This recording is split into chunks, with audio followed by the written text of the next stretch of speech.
Welcome to the Terrible Podcast with your hosts from SteelersDepot.com, where you can find all your latest and greatest Steelers news.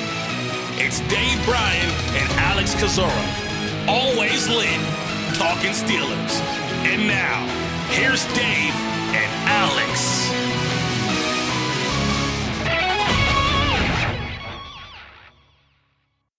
Welcome to the Terrible Podcast, Season 14, Episode 63. He's Dave Bryan. I'm Alex Kozora, SteelersDepot.com. Thanks for being back with us here this Friday, Steelers Nation, as we are getting ready for a Saturday game, the first of two this season for Pittsburgh, December 16th, 4:30 p.m. against the Indianapolis Colts. A big game, both teams 7-6, trying to really state their case for the wild card race. Dave, how you doing? And actually, before that, getting some news here. The Raiders just scored again. How about that? That was, oh man. If you didn't go that route, I think I was going to go that route as part of the greeting here. Aiden O'Connell. What a night for him! What a night for the Raiders there.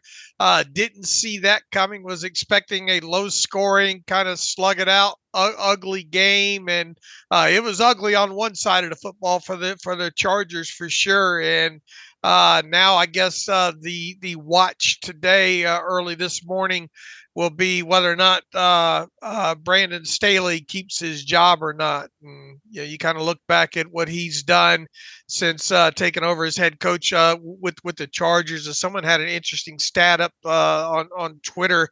And, their quarterback, Justin Herbert, obviously is out for the season now. But I think that wasn't the first game that he's missed, even though he's been banged up throughout, since at times coming into the league. I think there's something like, 23-23 or 24-24 under Staley. And there was that debacle, obviously, in the playoffs. What was it, last year?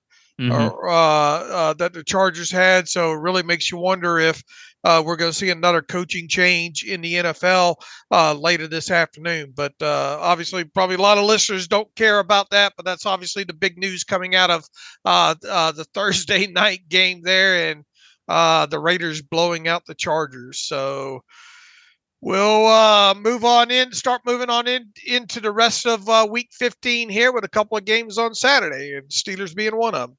And maybe the biggest one of the three. Actually, I'm not even sure the other teams are playing on Saturday, but a big game for Pittsburgh and Indianapolis nonetheless. And speaking of the Colts, a little bit later in the show, we'll have a beat writer for the Colts on in Nate Atkins. He covers the team for the Indy Star that was recorded the other day. We'll get his perspective on all things Indianapolis. But Dave, let's you and I start with the Pittsburgh Steelers injury situation. And I would say overall things are looking optimistic. Still some questions and some players to talk about, but both T.J. Watt and Alex Highsmith have exited concussion protocol. They will play against the Colts on Saturday. Most players were full on Thursday, the team's final day of practice, including Deontay Johnson, Najee Harris, Landon Roberts, Highsmith, Watt, Keanu Benton. The only two players who did not practice Thursday was, of course, quarterback Kenny Pickett, already ruled out with the ankle injury, and Isaac Seumalo with the shoulder. He is officially questionable, did not practice all week. So the one guy to really watch in this game is Seumalo. If he can't play,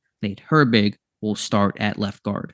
Yeah, I bet against Isaac Seumalo last weekend, and I lost that one. I'm not going to bet against him again, especially kind of on this longer week, right? So it was easier to bet against him last week, being questionable with the shoulder on a short week. But I have a feeling they're just taking it easy on him. We'll obviously see come inactive time ahead of the game against the Colts on Saturday there.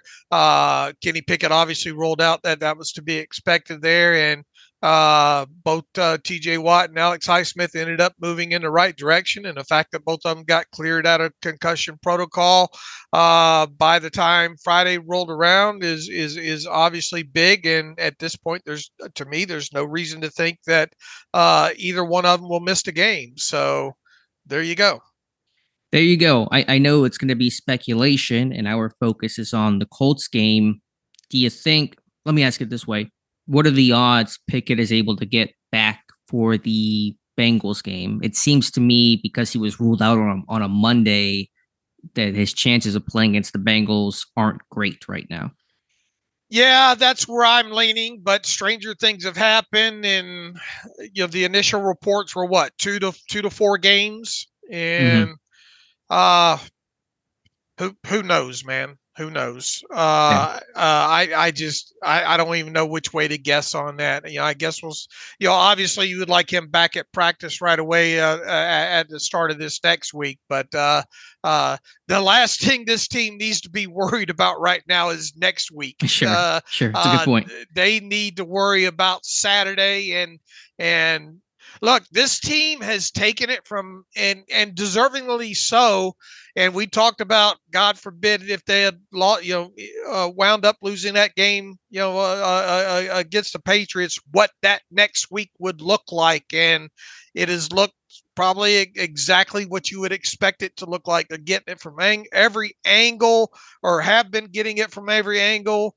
Former players, every television loudmouth analyst under the sun, everybody lining up to take their shot. It's like, and I know you haven't seen the movie Airplane, but it's like that scene where they're all lined up, ready to slap or smack that passenger there.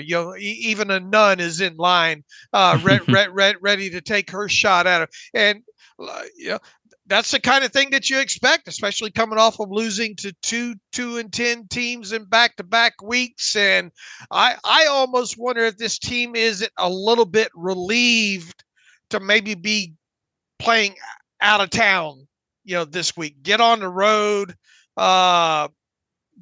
get away from it, and try to win this one on the road. And it's not an easy task by any stretch of imagination. It's not like you're playing a lame duck team in the Colts too, because the Colts are trying to stay in this thing along with the Steelers here. So it's going to be very interesting to see how they respond, especially coming off of this long week here. And as I said, getting it from every kind of angle imaginable.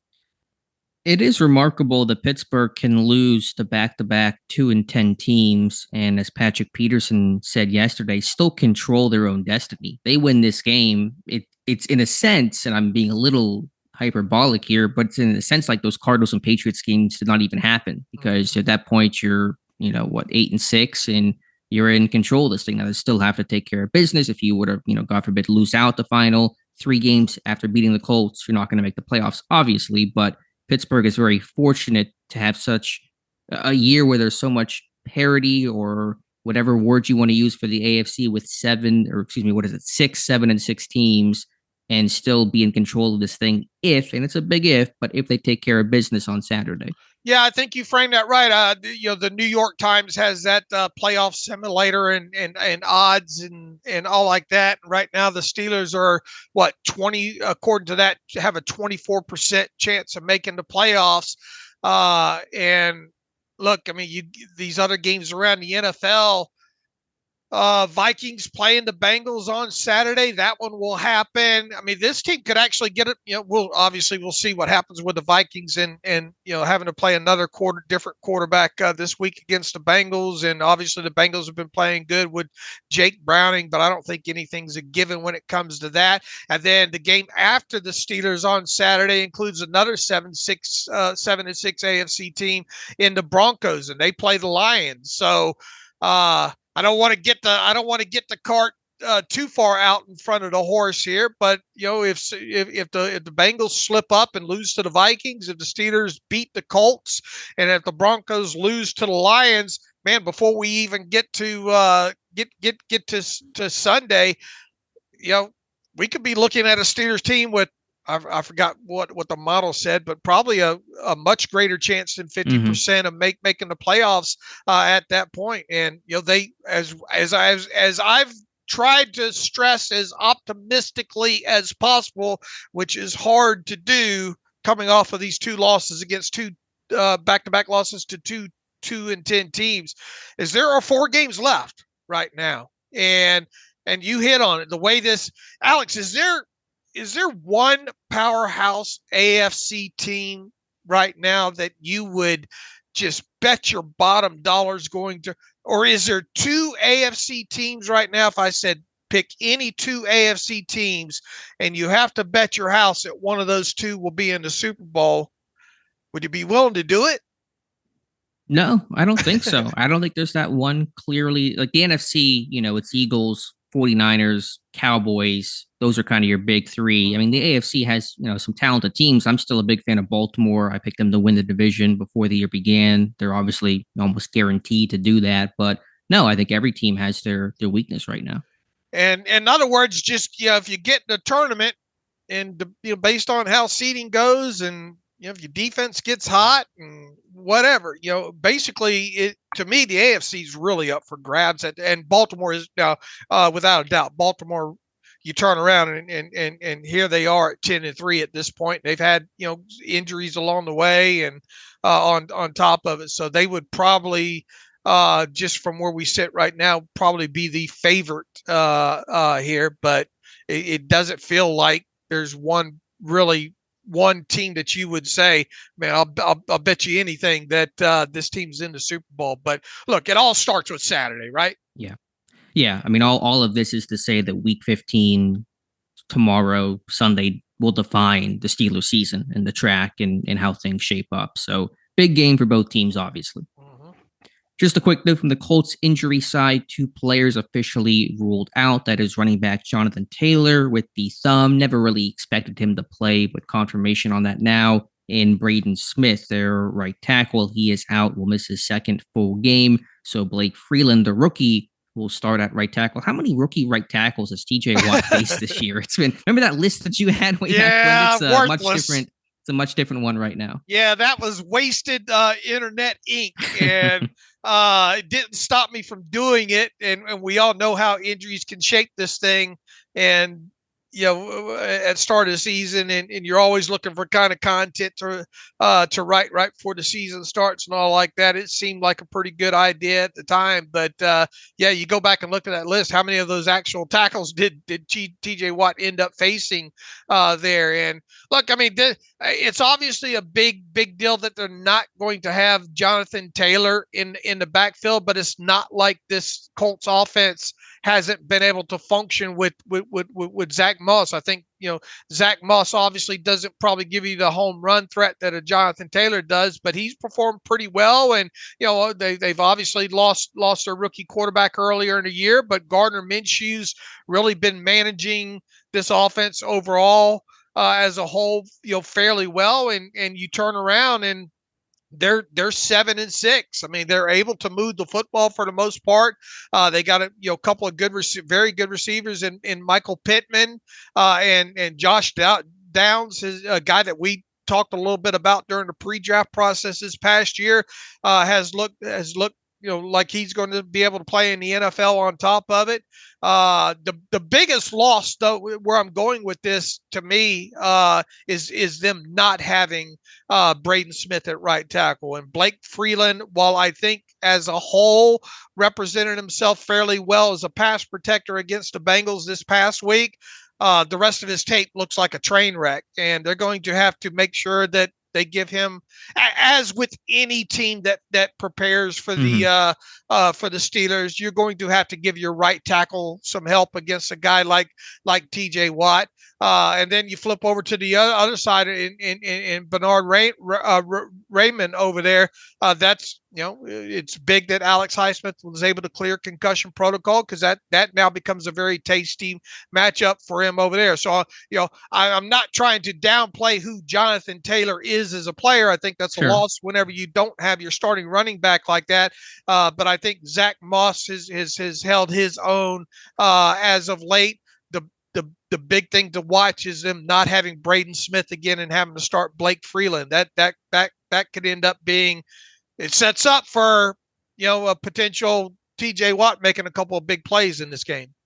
And they need it. They absolutely need it. Haven't had that big T.J. Watt game in a couple of weeks. And Freeland, he tested really well coming out of the draft. But to me, he was a bit stiff on tape. He's tall. And so I imagine that dip and rip move that Watt loves is going to be his go-to tomorrow.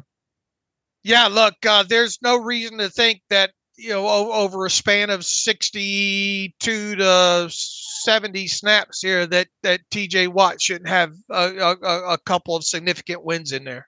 Period. But I will say, and we'll talk about it more a little bit later with the Colts preview, is that because the Colts are such an RPO heavy team, you don't get as many true rush attempts. You don't get as many drop back opportunities. So really, we always talk about it. It's always important, but stopping the run, putting them in some third and long situations to get those true rush chances are going to be critical in this game. Yeah, look, Gardner Minshew probably knows what's going on over on that side over there, and one thing that sticks out on tape, especially being an RPO heavy type of team, and he seems to get the ball out fairly quickly, and you do have to try to get them in a lot of these situations where Gardner Minshew has to hold on to the football longer. So if you could get a lead on them, which that sounds foreign, way out there, but the best opportunities are going to come in those third and long or second and long type situations.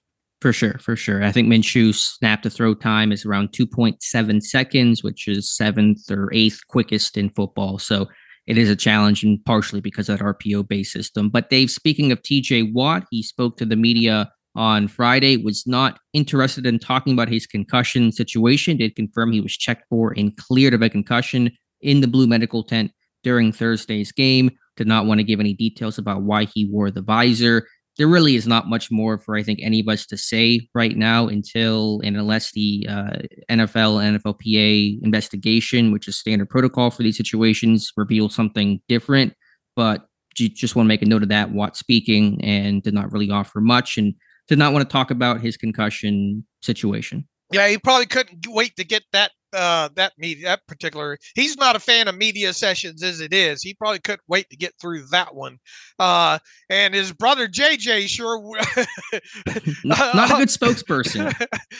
His brother JJ on Pat McAfee's show, he normally has a lot to say about any topic. He wanted to move right past that topic of his brother getting checked out for a concussion and all like that when asked about it on the show the other day.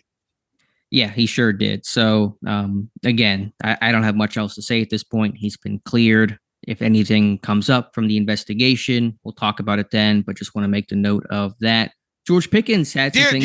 The only thing real quick that I think really needs to be emphasized when it comes to that is what we've already pointed out a few times, and it's based really only on what that Kaylee Hartung said during the Amazon broadcast against the Patriots is that according to her report, TJ Watt was in that tent with the unaffiliated neurologist for like four minutes or something that she said. So if you take that for face value, now look, they can go to that guy and once again review his notes, and to me, if indeed that happened and he was checked out by the unaffiliated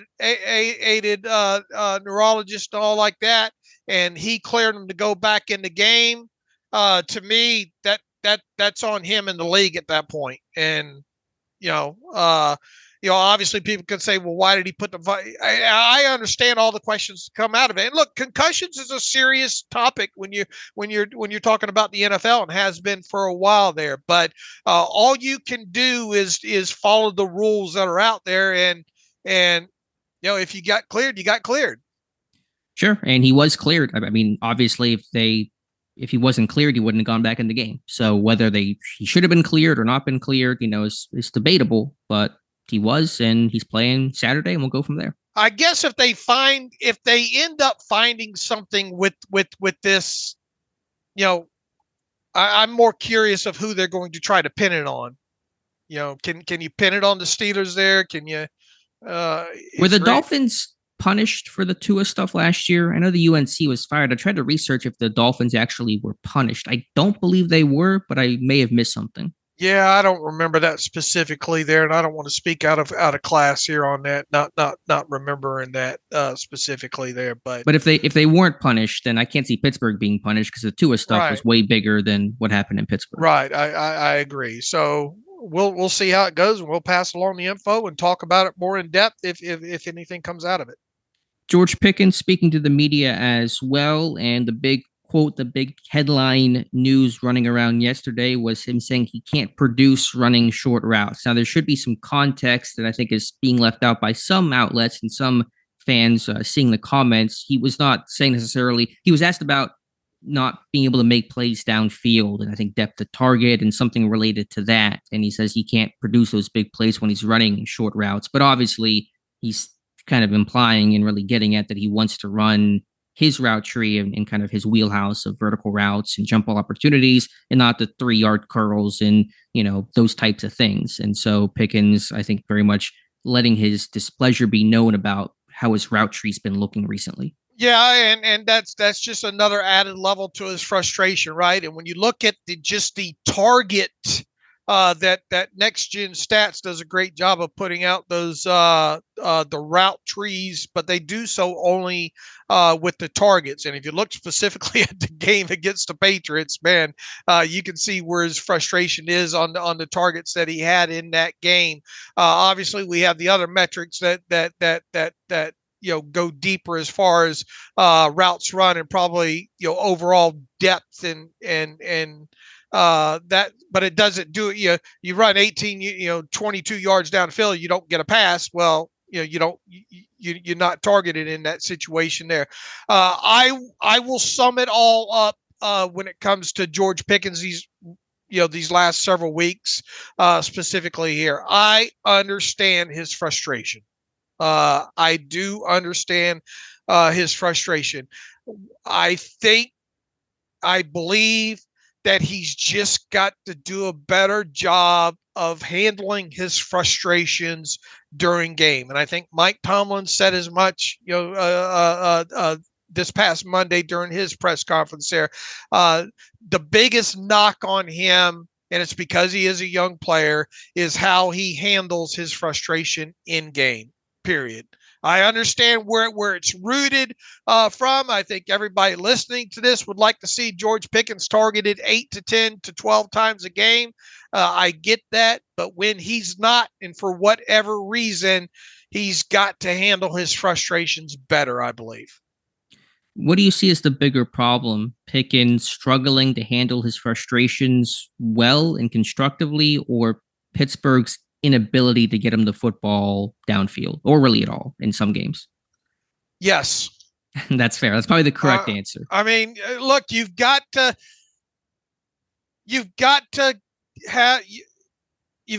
give your guys ability to make some plays at times in games, and they're not doing that enough. Obviously if one of those 50-50 balls or whatnot ends up being intercepted, the talk is, well, he shouldn't have thrown that, right?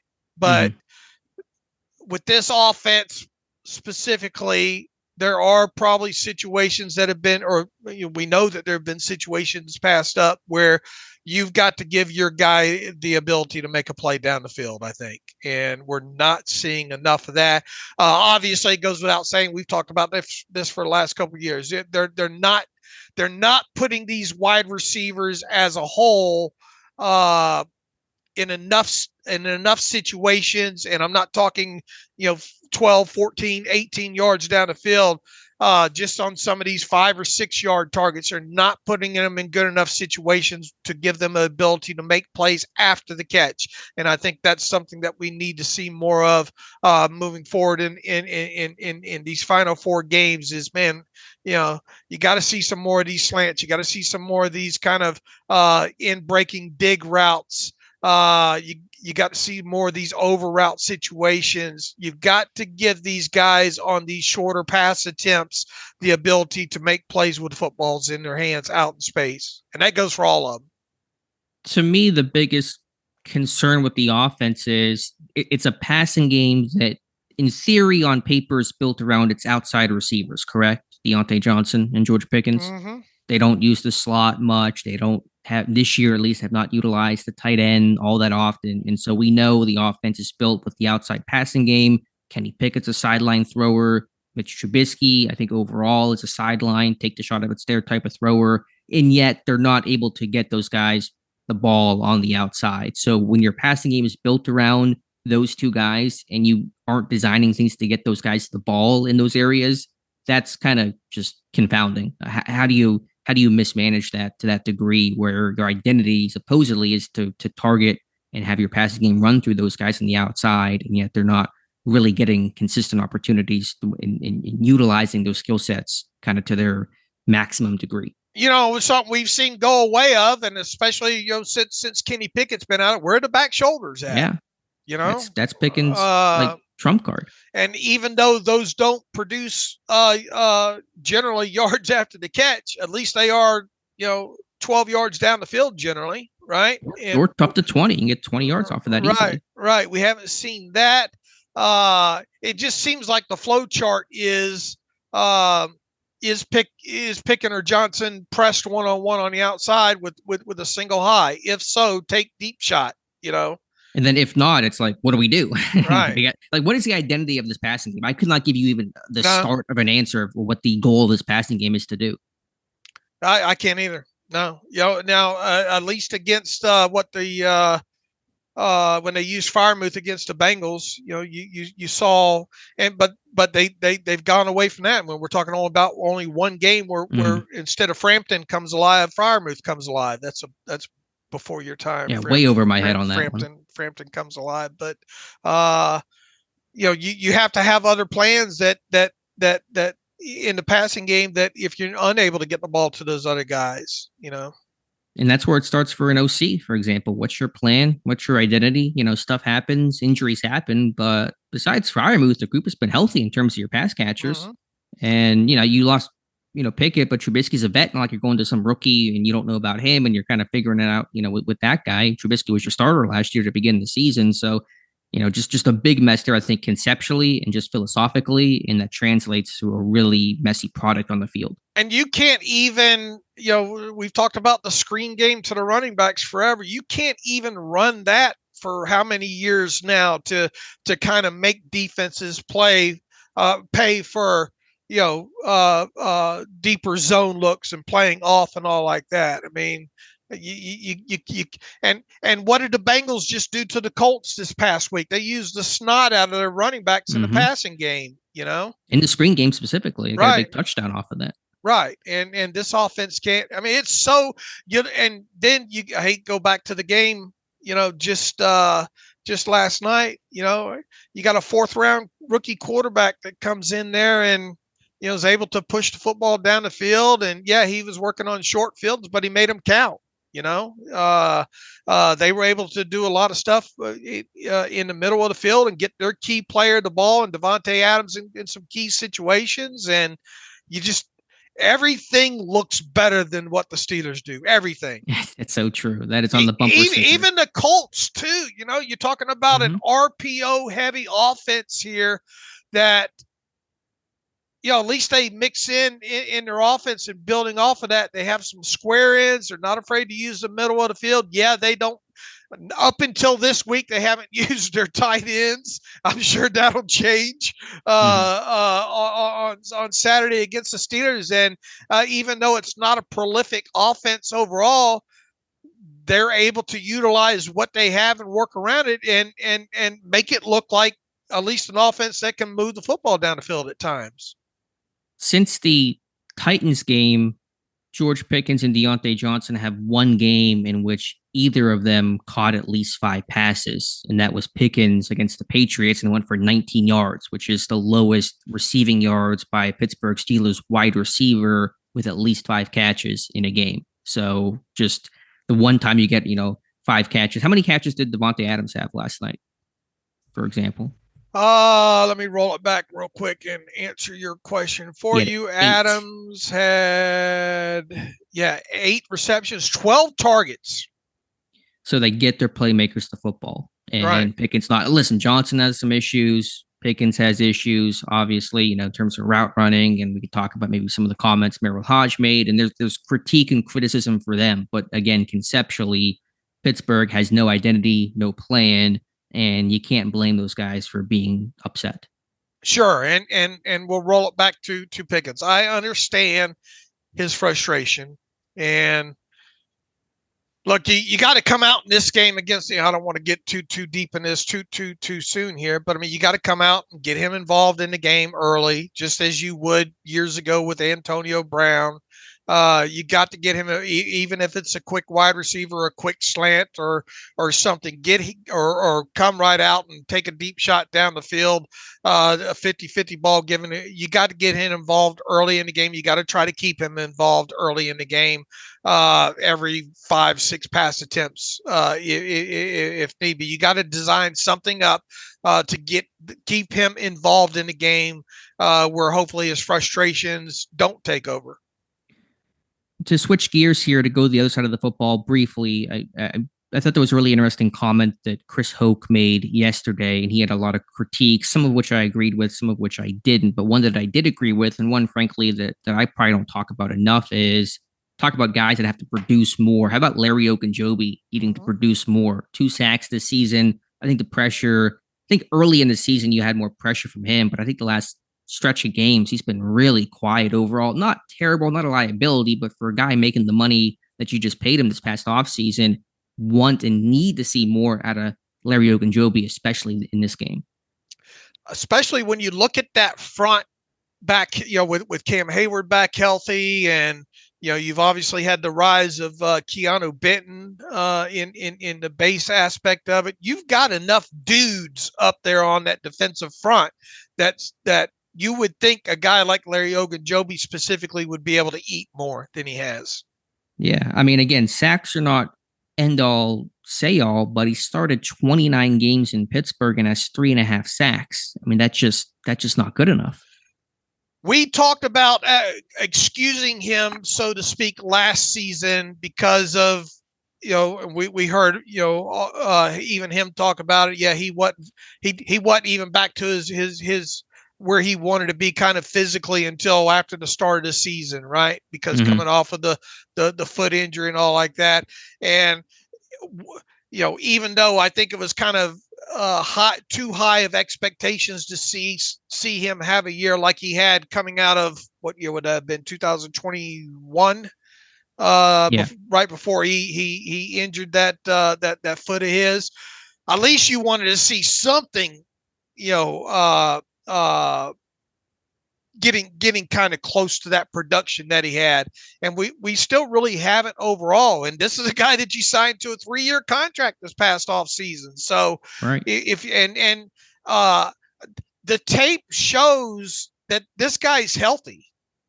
Yeah, and he's been practicing too. I mean, he's never, I think early in the season he was on the report, but since he's been full go. So yeah, I think, look, you can. This isn't pick on Larry Ogunjobi podcast episode here, but you could definitely go around the entire team. But yeah, that's just one instance of you wanting more out of some of these guys than you're getting, and he's one specifically on a defensive side of football there. And look, if he doesn't, you got 4 games left. If he doesn't turn it on in these final 4, we start seeing more. And once again, like you said, sacks aren't everything, but you just got to see something more tangible on the tape as far as pressures and plays against the run and that sort of stuff, especially with the dudes around him. And if you don't, then you've got a big decision coming up with, in my opinion, Larry Ogunjobi come March. Sure. And I don't mean to pick on him, and I'm not trying to single the guy out. He's one of many players who has to improve his game, but we don't talk about him much at all. He's kind of invisible half the time. So It's good to take a couple moments. He's earning $9 million per year. You're thinking to talk about him some. And yeah, sacks are not the only stat, but I pulled up my charting here. Over the first 3 weeks of the season, Ogunjobi had 7 pressures. Since then, he has had 6 pressures. And so the production has really fallen off. Again, I think the start of the year, thought he made some plays. He was solid, but he has gone really quiet the last 2 months of the season. Right. Now, someone else that Chris Hoke, and look, we respect and have had Chris Hoke on the show before, and I respect his analysis. I wasn't on board with his going after Minka the way he did. I think that was a little bit over top. Look, first and foremost, he's missed how many games did he have to miss? A month. So that's obviously you're not going to show up in any stat sheet when you're not even on the field there. Before that, we're talking about a guy that thank God he was on the field because of the amount of tackles that he was making there. They've been having, because of the injuries and all at the safety position, he's been asked to do. Minkah is best served, and once again, you don't want to go into a game knowing that your free safety all he's going to do is be tied to the post. But when Minkah is the most effective, it's when he's able to play more center field or rotate down as a robber and really kind of let his football acumen and football IQ kind of take over as a patrolling center fielder. We haven't been able to see enough of that portion of Minkah. He's too busy trying to scream down to stop a run or clean up a missed tackle at the second level, right? So I don't want to say any player gets a pass here, but Minkah gets one. Is first in line when it comes to getting a little bit of a pass of what's happened here. Yeah, I mean, of course, you want to see the interceptions, the big plays, but they can be fluky. And quarterbacks don't like throwing the ball near number 39. They know to avoid that guy. So, you've had, not that he's obviously a corner, but you've seen lockdown corners in the past. Nnamdi Asomugha was never an interception guy because they never threw his way. So, the way that he's able to kind of dictate where the ball goes has an impact that goes beyond the box score. So, yeah, I did not agree with that take from Chris Hoke. And look, Minkah's had to pay for it enough as it is for the sheer fact that you don't even see him in the top 10 positional.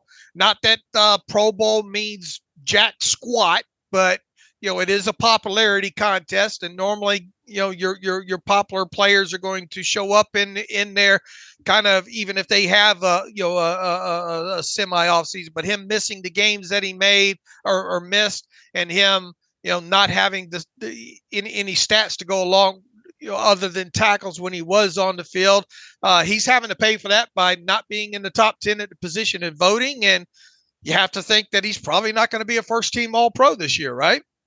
Yeah, I'd be shocked if he was. The numbers just aren't there. He's missed some time. So again, I mean, you want to see some impact plays, but as a tackler, I mean, even against the Pats, the first snap last week coming in, because he's having to change how he's tackled with the club on that left, the cast on his left hand. He's kind of has to like roll through some of these tackles now, but still getting the job done. So, I don't have the same critique for Minkah that Chris Hoke does. This would be a good week, though, to have your first interception or two. Yeah, although one hand catches might be a little bit tougher, but if there's a guy that's going to make it work with one hand, Minkah can. All right. Was there anything else from what George Pickens said, or who else talked? T.J., Patrick Peterson? No, not really. But we didn't cover the coordinators because they spoke on Wednesday after our podcast wrapped up. Eddie Faulkner, Teryl Austin speaking. I don't think either of them said anything groundbreaking, but are there any comments that they made that caught your attention? Man, that seems like it happened. It does. It really does. 2 weeks ago at this point. I'm having to pull up the transcripts now to try to catch my mind back up in here. Transcripts. Faulkner. What did Eddie Faulkner have to say here? He just talked about we definitely need to, again, with George Pickens, that's something that we're always thinking about trying to scheme and get done. Then we got to throw the ball to him. I mean, we're going to continue to see trying to get GP the ball. We know what kind of talent he is. I mean, that's all lip service until you do it, right? Right. Enough talk, more action. Who else did he talk about? What else did he talk about?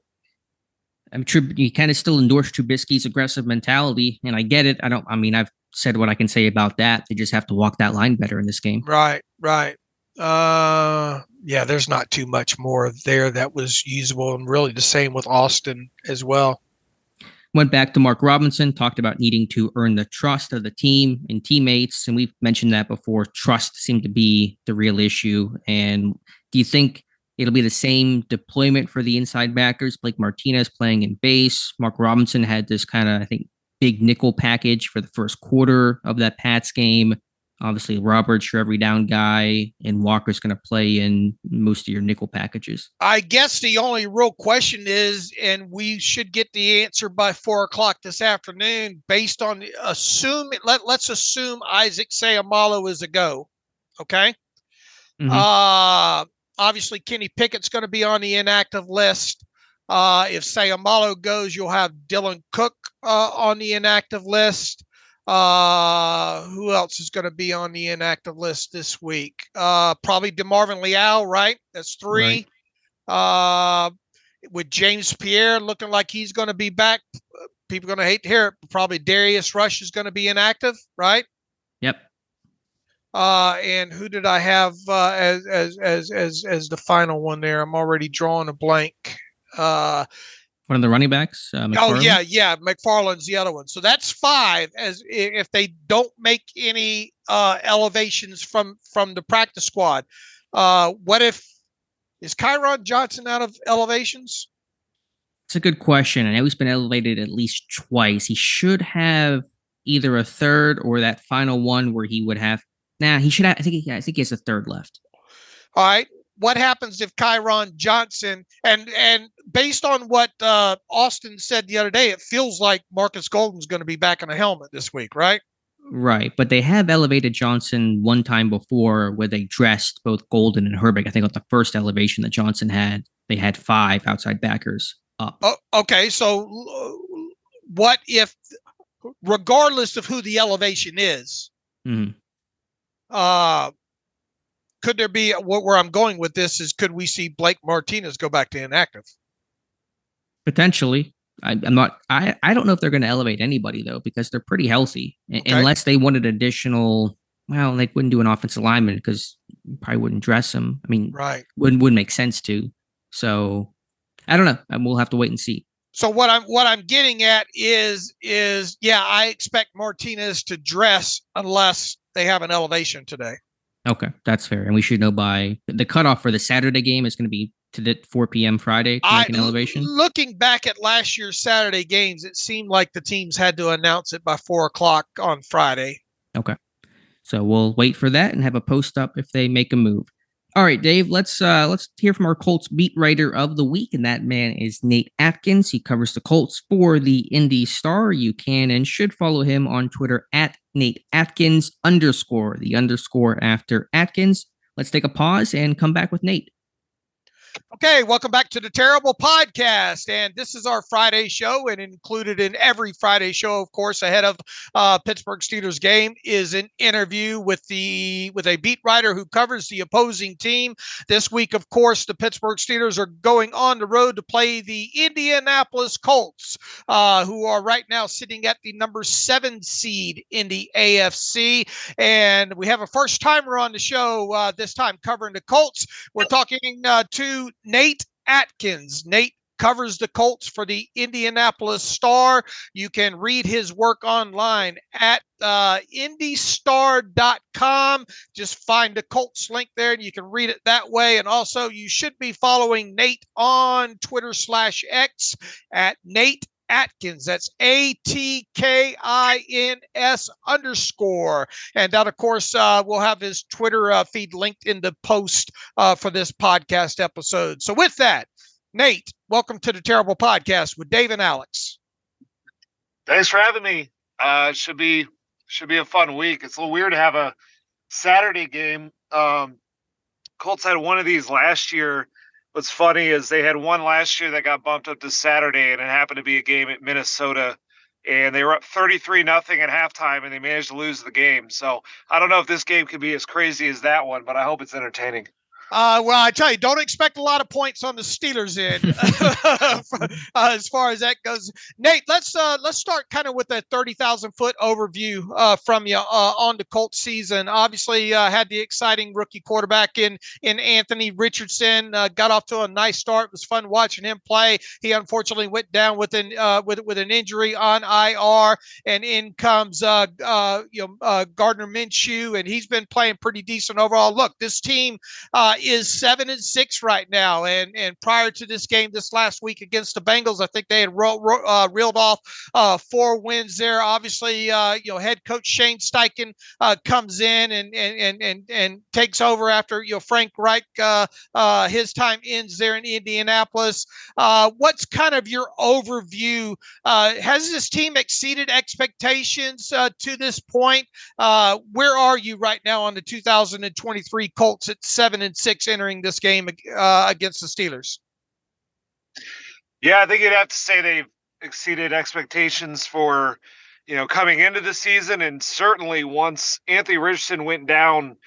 So they were 3-2, and he suffers a season-ending shoulder injury, and their whole offense had been built around this mobile quarterback who could, run play action and throw it deep, and kind of everything was built around that, and they didn't have a backup who had that skill set. So I think at that point, everyone sort of thought, sort of reverted back to where we were at the start of the year, which was this is supposed to be a rebuilding year with a first-year head coach and a young quarterback and a roster that last year won 4 games and just had some, they didn't have the most aggressive offseason because I think they were ready to embrace that youth movement. But it just turned out that some of their young players have really played better than anyone quite saw, mostly along the offensive line and at wide receiver.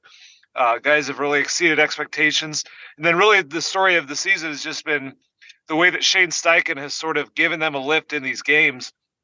He came from offense coordinator with the Eagles, so we knew he was a talented play designer, but just sort of the tactical edge that they have in a lot of these games, the way that they've gotten the most out of a passing game that has limitations at quarterback, a running game that has not had Jonathan Taylor very much this season. And, whether it's trick plays or his aggressiveness on 4th down or the way he sort of forces teams to kind of make mistakes, burn their own timeouts, there's just this winning on the margins that he does within these games that sometimes you look back and you wonder how they managed to pull these out. But usually it's just a couple of plays that they happen to dial up the right way that have made the difference. So I don't know if it's going to last because, the Sunday against the Bengals was sort of a hard regression game for them. But initially coming into the year, I thought they were going to win 5 games, and that's with Anthony Richardson. So to have 7 wins right now is definitely ahead of schedule. Obviously, Gardner Minshew isn't new to probably people listening to this. He's been around the league for a while. How is he? And you've obviously seen him now a little bit. How has he fit in since taking over for Anthony Richardson in this offense? Have you seen him grow in it? What kind of 2 traits would you say at this point right now would be regarded as maybe Minshew's best 2 traits right now? I think his best trait is his mastery of the offense on sort of a mental level. So they run a very, a pistol offense that's very RPO based. It's how Jalen Hurts, succeeded so much with the Eagles last year, and Gardner Minshew was his backup. So that was the reason they decided to sign him in the offseason. And they're able to run these RPO plays where that's where he's at his best, is just making those quick reads and throwing off of them with precision and accuracy and timing. And when he can operate that quick passing game, whether it's an RPO, a quick play action shot, or just some of these 3-step drops and throw, I mean, his ball placement is very, very good, especially outside the numbers. If he can throw kind of without going over lineman bodies, that really works out well for him. I mean, he is a backup quarterback. He's started, 30-something games now, but the league kind of understands him as a backup at this point, just because he's like a 6'1" player who's not overly mobile and doesn't have a big arm. So he's sort of the guy that you have to reduce some parts of the playbook, especially with the quarterback run. They had to throw that out after Anthony Richardson got hurt. And he's not as aggressive down the field because he knows that's not really his area to go down the field. That's not his game. He doesn't have that arm strength. So he is a little more limited in terms of kind of how far you can stretch the field in east, west, or north, south. But he's really good at just sort of implementing a game plan and working a lot of these plays that Shane Steichen is putting in, whether it's RPO or trick designs, Gardner's the guy kind of getting them really lined up in efficient and effective in those ways. So he is very much kind of a game manager quarterback, but it's a game manager that his head coach, his offensive coordinator know really well, and that's made it sort of a more seamless transition. Nate, to go back to Shane Steichen, you mentioned some of his strengths earlier. Just kind of give an overview of him as a coach, first-year guy, where he excels, areas he's maybe had to improve upon in his first year running the show. Just what's the scouting report on Shane Steichen? When they hired Shane Steichen, I asked around a few people about him, and everyone just said, this guy is all ball. And that truly is his personality. He's just sort of put his head in the sand and worked in this game for years now to rise to where he could be a 37-year-old who could become a head coach.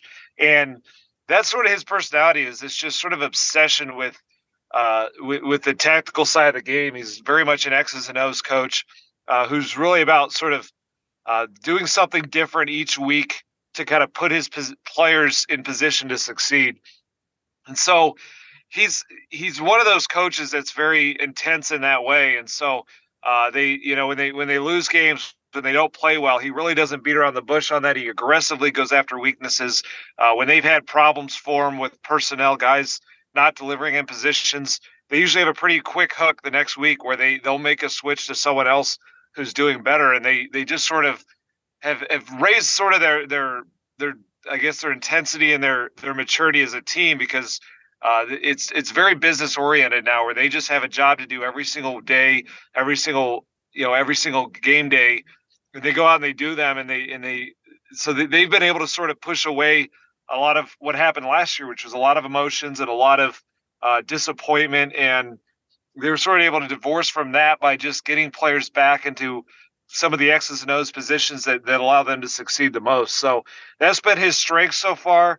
There's certain things he's having to weather as far as, getting this team, on Sunday. I felt like some of the weaknesses just showed in how young this team is, and the fact that he hasn't taken a team on the road in cold weather, in that kind of a December environment that felt a little bit more like a playoff environment. So he's trying to get over that a little bit, where he can, he's growing into his coming out of his shell, just kind of vocally and personality wise. And so some of that about getting them is dialed in for a moment like that.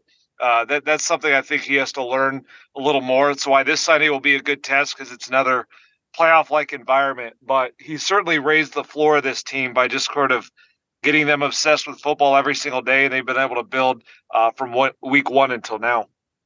One tactic the Colts could use this weekend is attacking the Steelers' inside linebackers with a tight end. I know the tight ends have not been super involved in the offense this year. Jelani Woods has been hurt as well. But what's the story on Mo Alley Cox? Big guy, basketball background. Could this be the game where they're going to really use him to go after Pittsburgh's linebackers who have struggled to cover tight ends the last 2 weeks? So Mo Alley Cox is mostly a blocking tight end. He's sort of essentially an extra offensive lineman that they will sometimes use just on these trick plays or, a play action in a very short yardage situation. So he caught the touchdown on a trick play where they had a linebacker in at fullback last week. He had a seam route on that same kind of design with a linebacker in at fullback. So he'll catch the very occasional drawn up play that makes the defense think that they're going to run power and they'll throw to him. But for the most part at tight end, I think Kylan Granson's going to be the guy that they would go after. He's much more of a, like an Evan Ingram style athletic tight end, though not as good as Evan Ingram. He's just working his way back from a concussion, but he was pretty productive a couple weeks ago. And he's sort of your move tight end who can move into the slot a little bit.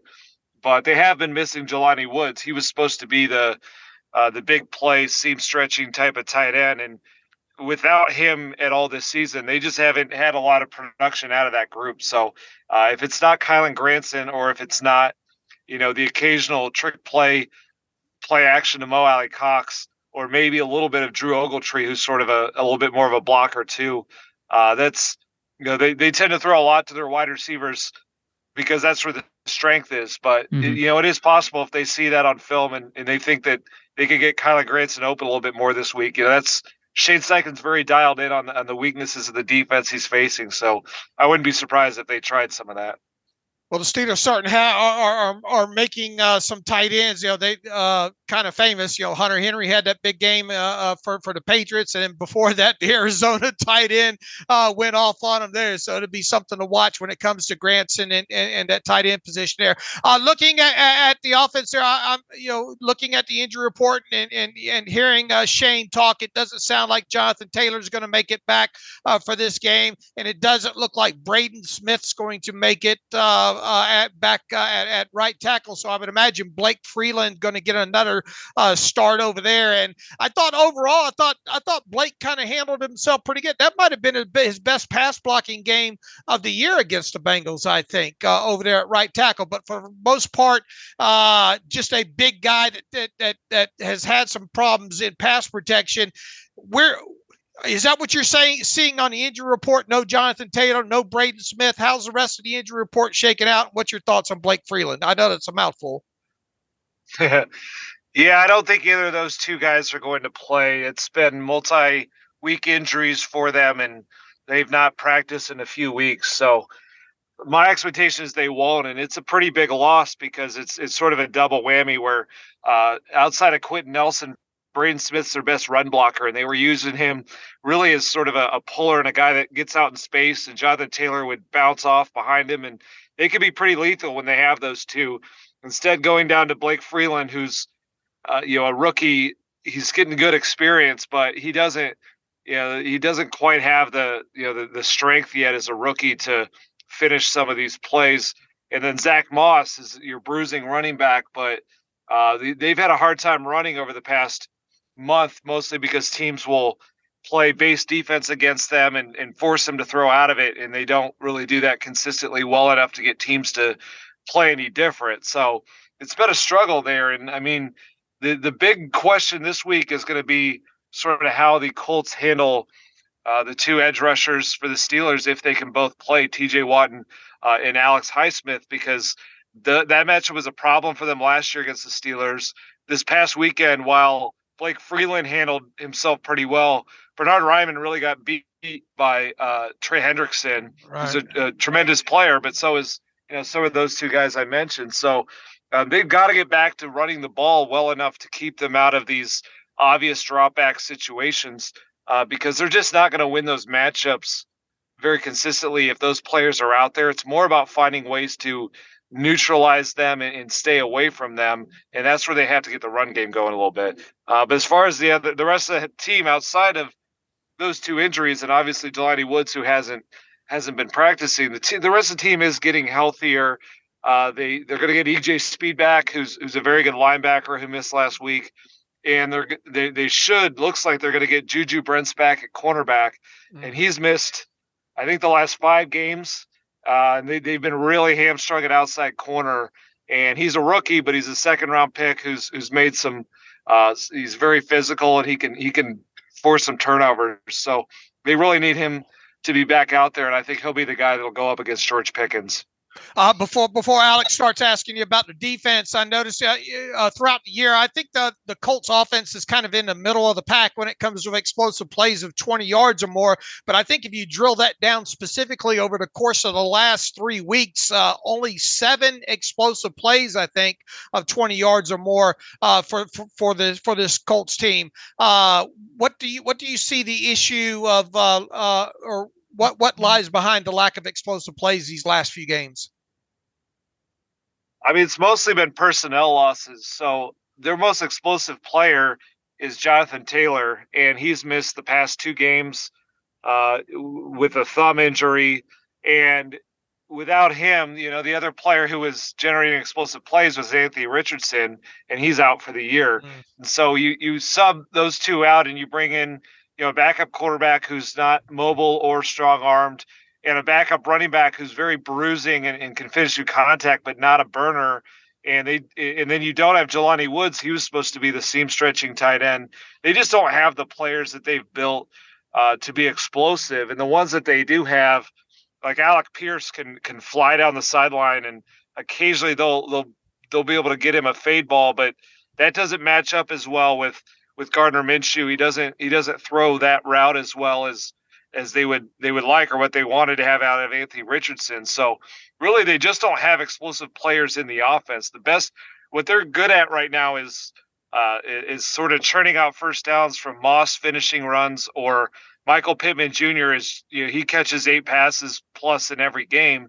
He's not as much of a down the field burner as he is sort of an underneath yak player who will get first downs but not necessarily run away from the defense. So it's just gotten very hard for them to generate these explosive plays, also because they're trying to manage in a way that cuts the turnovers down. So they did have a number of explosive plays on the Browns, and it was surprising that they did, given how that defense ranks. But they also turned the ball over 4 times that game, because playing that loose and aggressive, against a team with Myles Garrett opened them up to disaster. That's sort of the balance that Shane Steichen's having to walk now, of how do they get the occasional explosive play but not give it right back with a turnover. And it's been difficult, but he has managed it enough to have a winning record at this point. All right, Alex, start the Zaire Franklin envy portion of the podcast. 144 tackles, man, leading the league. I was going to go to linebacker, but just maybe a slightly different route. And these questions are kind of related. Ronnie Harrison moving from safety to linebacker. He's been productive. Has he really replaced the snaps left by the release of Shaq Leonard? Is that somebody else? I know Franklin's the guy with all the tackles, but what has Harrison been doing to transition from safety to linebacker? Yeah, Zaire's their leader. He's kind of everything. He's their captain. He's their Walter Payton Man of the Year, and he's their leading tackler. And he's the guy that when you run the ball, you're going to have to try and get around him, and not many do. So he's one of their best players in that way. But around him, it's been a little bit in flux because they released Shaquille Leonard, as you mentioned. Mostly what they decided to do then was just play E.J. Speed every single snap that they can. He's really come along in his 5th year as a run defender, as a blitzer, and a little bit as a cover guy. He missed last week. That's why Ronnie Harrison played a lot more. And so Ronnie's a starter at will linebacker in base. And I think they'll probably give him a little bit more of a role. He's been learning linebacker since training camp. So every week they're adding a little bit more to his plate, and he's been really impressive in pass defense. He has 2 interceptions, and last week had a pick 6. But they give up something, obviously, in the run fits and in the run defense to have a converted safety out there. So with EJ Speed back, I expect Speed and Franklin to go right back to playing just about every snap. But I wouldn't be surprised if they live a little bit more in base defense, because Ronnie is earning some of those snaps, and it might be a matchup thing where that's how they decide to do it this week. And Speed, one of those Chris Ballard specials, right? The late round day 3 guy from the college that nobody heard of, and just one of those guys that hit for them. My last question for Nathan, I'll let Dave finish things out. With 4 weeks to go and then potentially playoffs, what would you define as a successful season for the Colts? Is it simply getting to the playoffs, considering, as you said, expecting to win 5 wins coming into this? Win 5 games coming into this season, or is it win a playoff game because they're in a position to do so? What is your definition of a successful year for this Colts team? Yeah, that's been the hardest question to answer throughout this season, because coming into the year, everything to me was about the growth of Anthony Richardson and building the offense around him. And for him to be out, he played something like 160 snaps. That part of this season was completely lost. So the fact that they're contending anyway has sort of become a bonus, something nobody saw coming. And so in some ways, the season is already a success, in that they've built a good culture under Shane Steichen. He's made his imprint as far as the way he wants to run this offense, and in the belief that creates in the players within it. I think as long as they keep that going, if they can contend for the playoffs and get close, I mean, that's pretty good. Obviously, they want to make it, and it would be nice. They're really leaning into youth in a lot of positions. So to get them a playoff game for some of these other young players that are still around, like Juju Brents or Josh Downs or Blake Freeland, that would be a nice step. But it's hard at this point to say that anything's going to be a failure of a season for them, because it was really about, can they develop Anthony Richardson, and can they can they make this Shane Steichen's team? I guess the fact that Anthony got hurt in that way, even though that's nobody's fault, that makes that part a disappointment. But I think they've already succeeded on the Shane Steichen front, and the time they got with Anthony was electric enough that you believe that the way this offense has succeeded at times without him, that the future looks bright either way. So it's a weird team to evaluate in that way. It's different than the Steelers, who I know feel the pressure to really try and win and contend and hold the standard. Right now, it kind of feels like a bonus season for this team. When you look at defense, obviously that's Gus Bradley's side of the ball there, notoriously a cover 3 guy, a lot of zone. I know he's trying to mix some things up, seeing some quarters in there and all like that. And I think the most surprising aspect of that is when you look at the explosive plays on that side of the ball. Look, the Steelers defense has given up their share of explosive plays this year, 56, and they're in the top 10 allowed in that category. And the Colts, I think, are only a couple behind them at 54 there. But the Colts running, normally when you see a lot of cover 3, you're trying to keep the lid on things for the most part. So I find it kind of interesting that they have allowed those many explosive plays. And I think even 14 over the last 3 games for this defense. What have you seen that you think is the reason behind that happening with there being so many explosive plays against really a defense that plays a lot of cover 3 that normally tries to keep a lid on things? It's mostly that their secondary is just about as young as you're going to find in the NFL. So they've right now, this week when they bring back Juju Brents, they'll have two rookies starting at outside cornerback.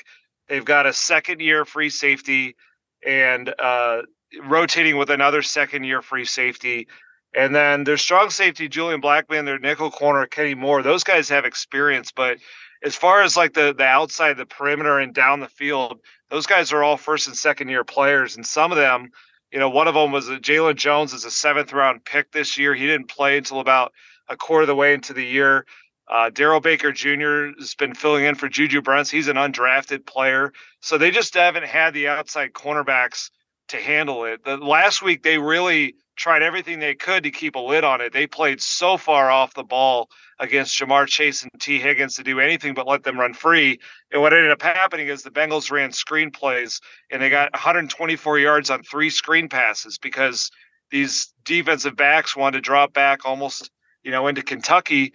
And then, then they didn't fit it up once those guys were running free. So it's just been really a personnel challenge back there. The idea that with this team, they were going to lean into the youth movement. They were going to live through the growing pains outside.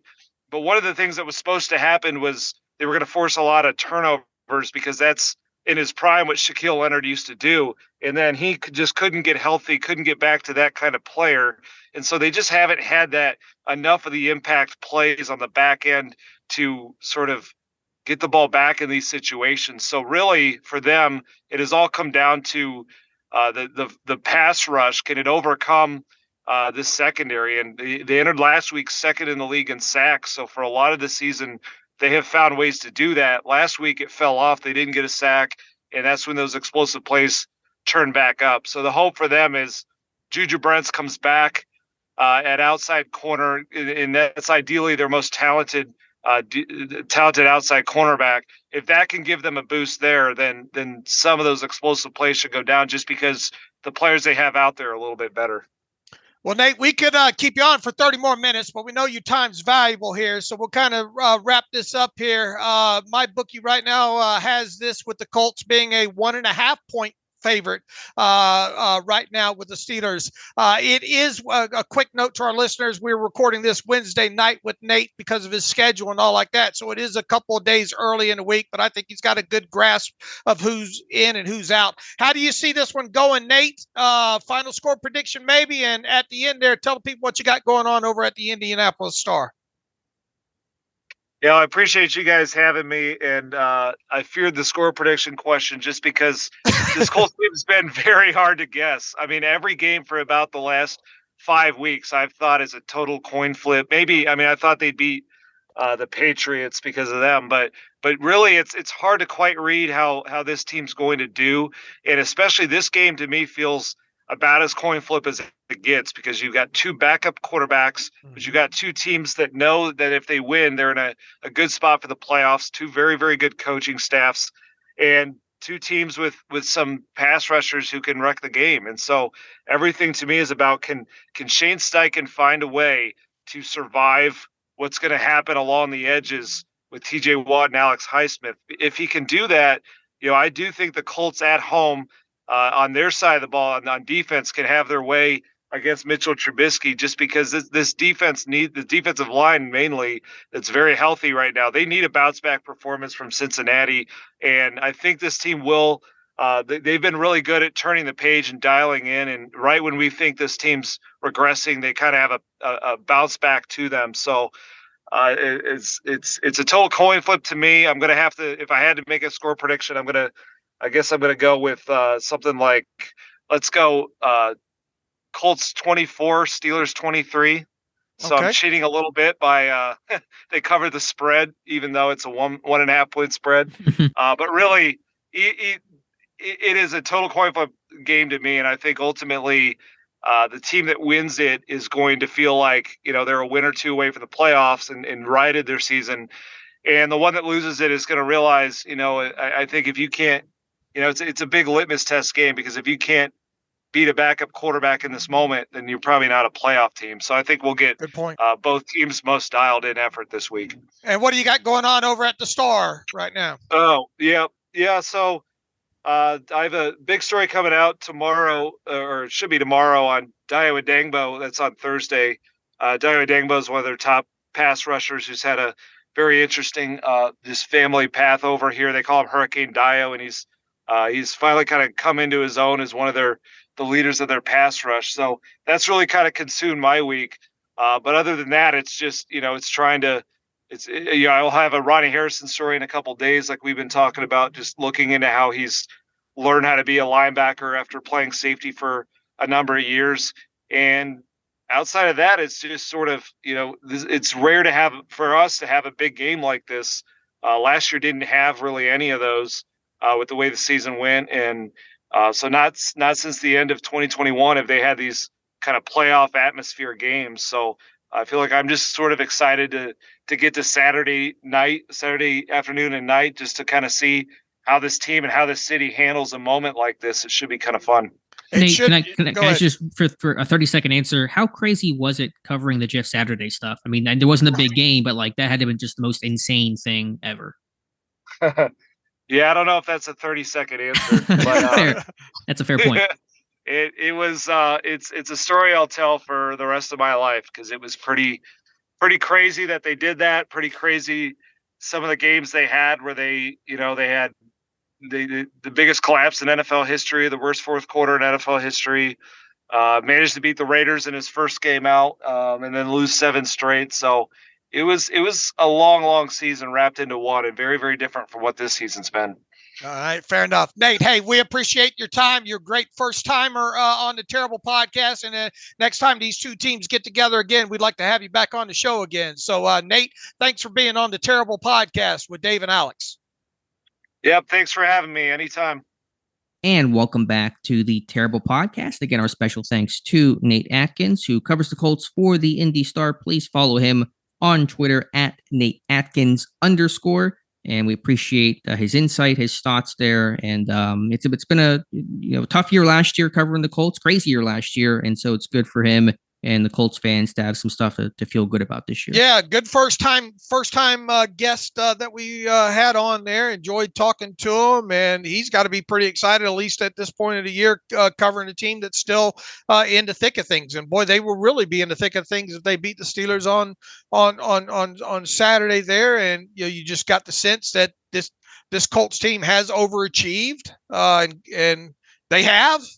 You lose your rookie quarterback the way they did, and the other injuries that they've gone through. I think I think the Colts have done a very good job of being in the position that they're in right now.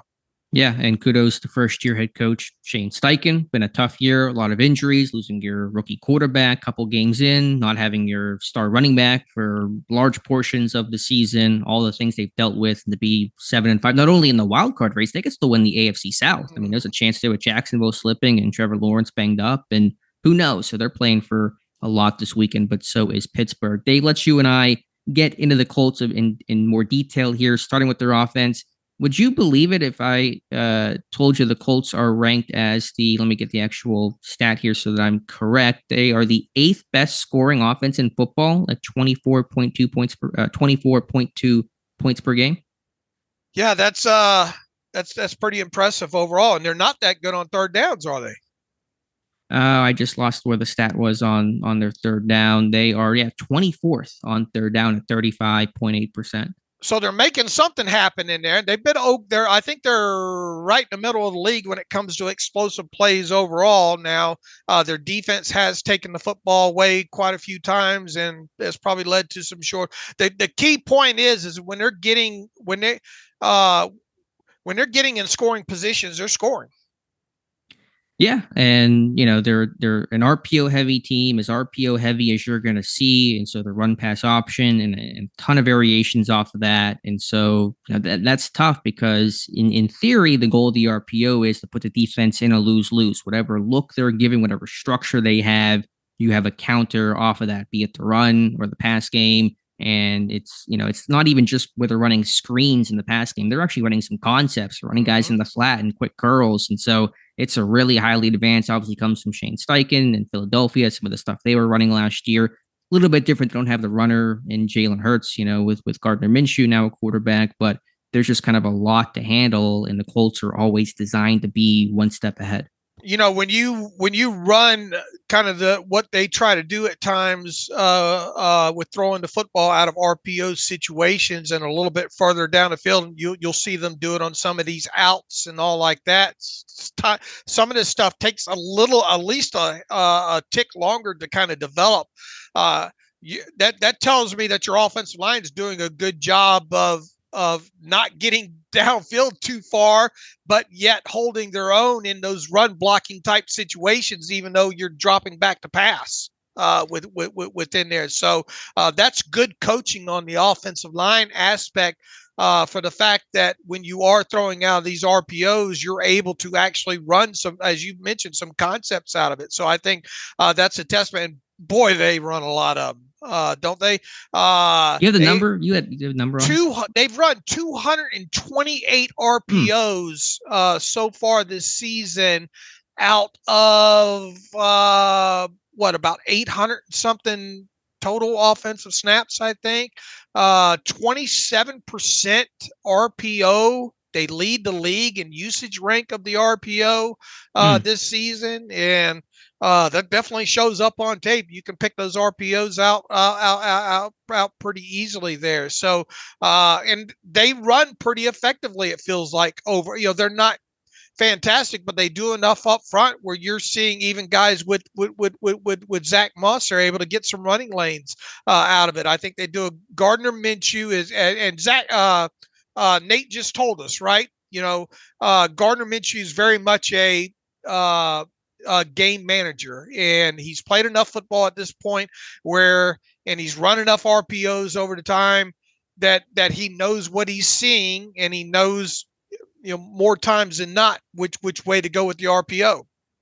And he knows the system. He was signed because he was with Philadelphia last year with Steichen, who was the OC there. And so he's run the system for a while now. He knows it inside and out. And that's why this team's able to have success and be in the playoff hunt despite losing Richardson, 4 games into the year. So, I mean, he's been the right guy for the situation the Colts have been in. Yeah, Zach Moss will get to start at running back. He's their workhorse back. He's logged 84 and 94% of the snaps in the 2 games that Taylor has most recently missed due to the thumb injury. So he's their guy. It's a lot of zone concepts, often on the boundary, some wham blocks will get in there, which is kind of typical Colts personality. But the RPOs is the number one personality trait of this Colts offense. And they run it out of a lot of 11 personnel, don't they? They don't use a lot of 2 or 3 tight end sets overall. It'd be interesting to see if that changes this week, especially with the tackle position and all like that, that they're having to deal with again here. But they haven't they'll put a couple of them out there at times, but their usage as far as 11 personnel goes is one of the tops in the league. On top of it, they do a good job of keeping Michael Pittman involved in the offense. And even though there's a great article on ESPN this morning from the Colts beat writer talking about how Pittman's mostly upset about his average yard per reception, average yards per target, but the way he's trying to deal with that is not get all angry and make waves. He's trying to figure out ways that he can make his increase his yards after the catch. Let's get him on the phone with George Pickens. Please. Yeah, some constructive, focus. I go back to that draft, and people were upset that I had Pittman and Claypool kind of right there together. And I had Pittman as ranked higher than Chase Claypool there. They're very similar kind of overall players, but it goes without saying that Pittman has become a lot more reliable wide receiver. They can use him downfield. They can use him in the shorter passing game. And up until this year, he is getting the football, but he's not getting it as far down the field as he would like to. But they do a very good job of keeping him, getting him his targets throughout the game. And look, as far as the Steelers on the defensive side of the ball goes against them, I would expect Joey Porter to travel with him, wouldn't you? Yeah, I mean, he's been on top receivers each week, so that makes the most amount of sense there. What I'm impressed with the most with the Colts is their receiving group is not the best in football. It's not necessarily where they have a stud or a star or a, Jamar Chase, Amari Cooper, Devontae Adams type, but they're really well defined. Pittman's kind of your X receiver volume guy, can run a pretty full route tree. Not maybe as shifty as, say, a Deontay Johnson, but he's their volume X type of receiver. They're all situations kind of dude. Alec Pierce is their Z receiver, that big body blocker that can run downfield, the big play vertical guy, post shots, deep shots. That's him. And then the rookie, who you mentioned earlier, both big fans of, Josh Downs, I think North Carolina, route runner, separator, chain mover on third down.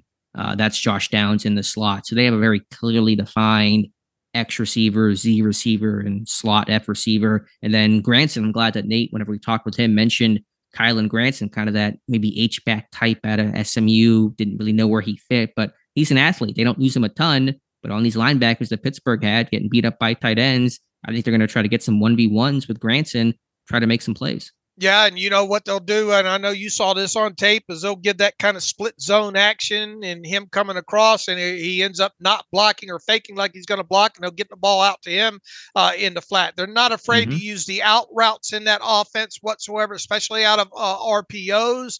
And the other favorite.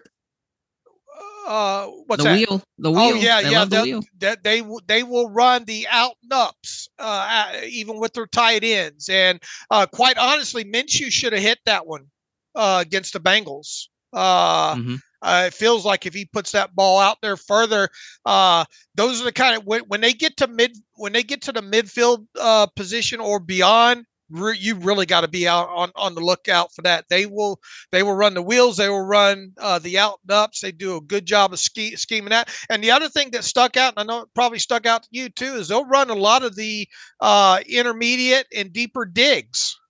Yeah, a ton of middle of the field. Like it's the opposite of Pittsburgh. They love between the numbers, between the hashes, slants, digs, mills, dagger. They really work that area well. They will also take the tight end and the wide receiver and line them up and then pre-snap switch them depending on what the opposing matchup is, and they'll run some nice little rubs in short yardage situations. So if you get into a 2nd and 3 or 3rd and 4 type situation, look for them to bunch something together to try to rub a defender off for an easy pitch and catch for a conversion.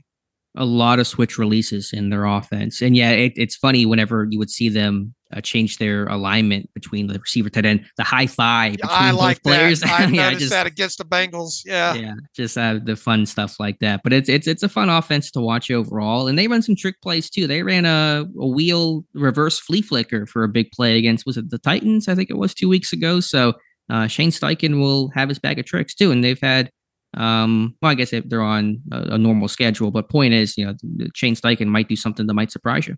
They use a lot of play action, which obviously you see as part of RPO stuff and all like that. I think they have heavy usage in that. I think they're 5th ranked in the league with that. The real thing that this offense lacks that they don't have with Minshew that they had with Richardson was the ability to go vertical a little bit better, or a lot better.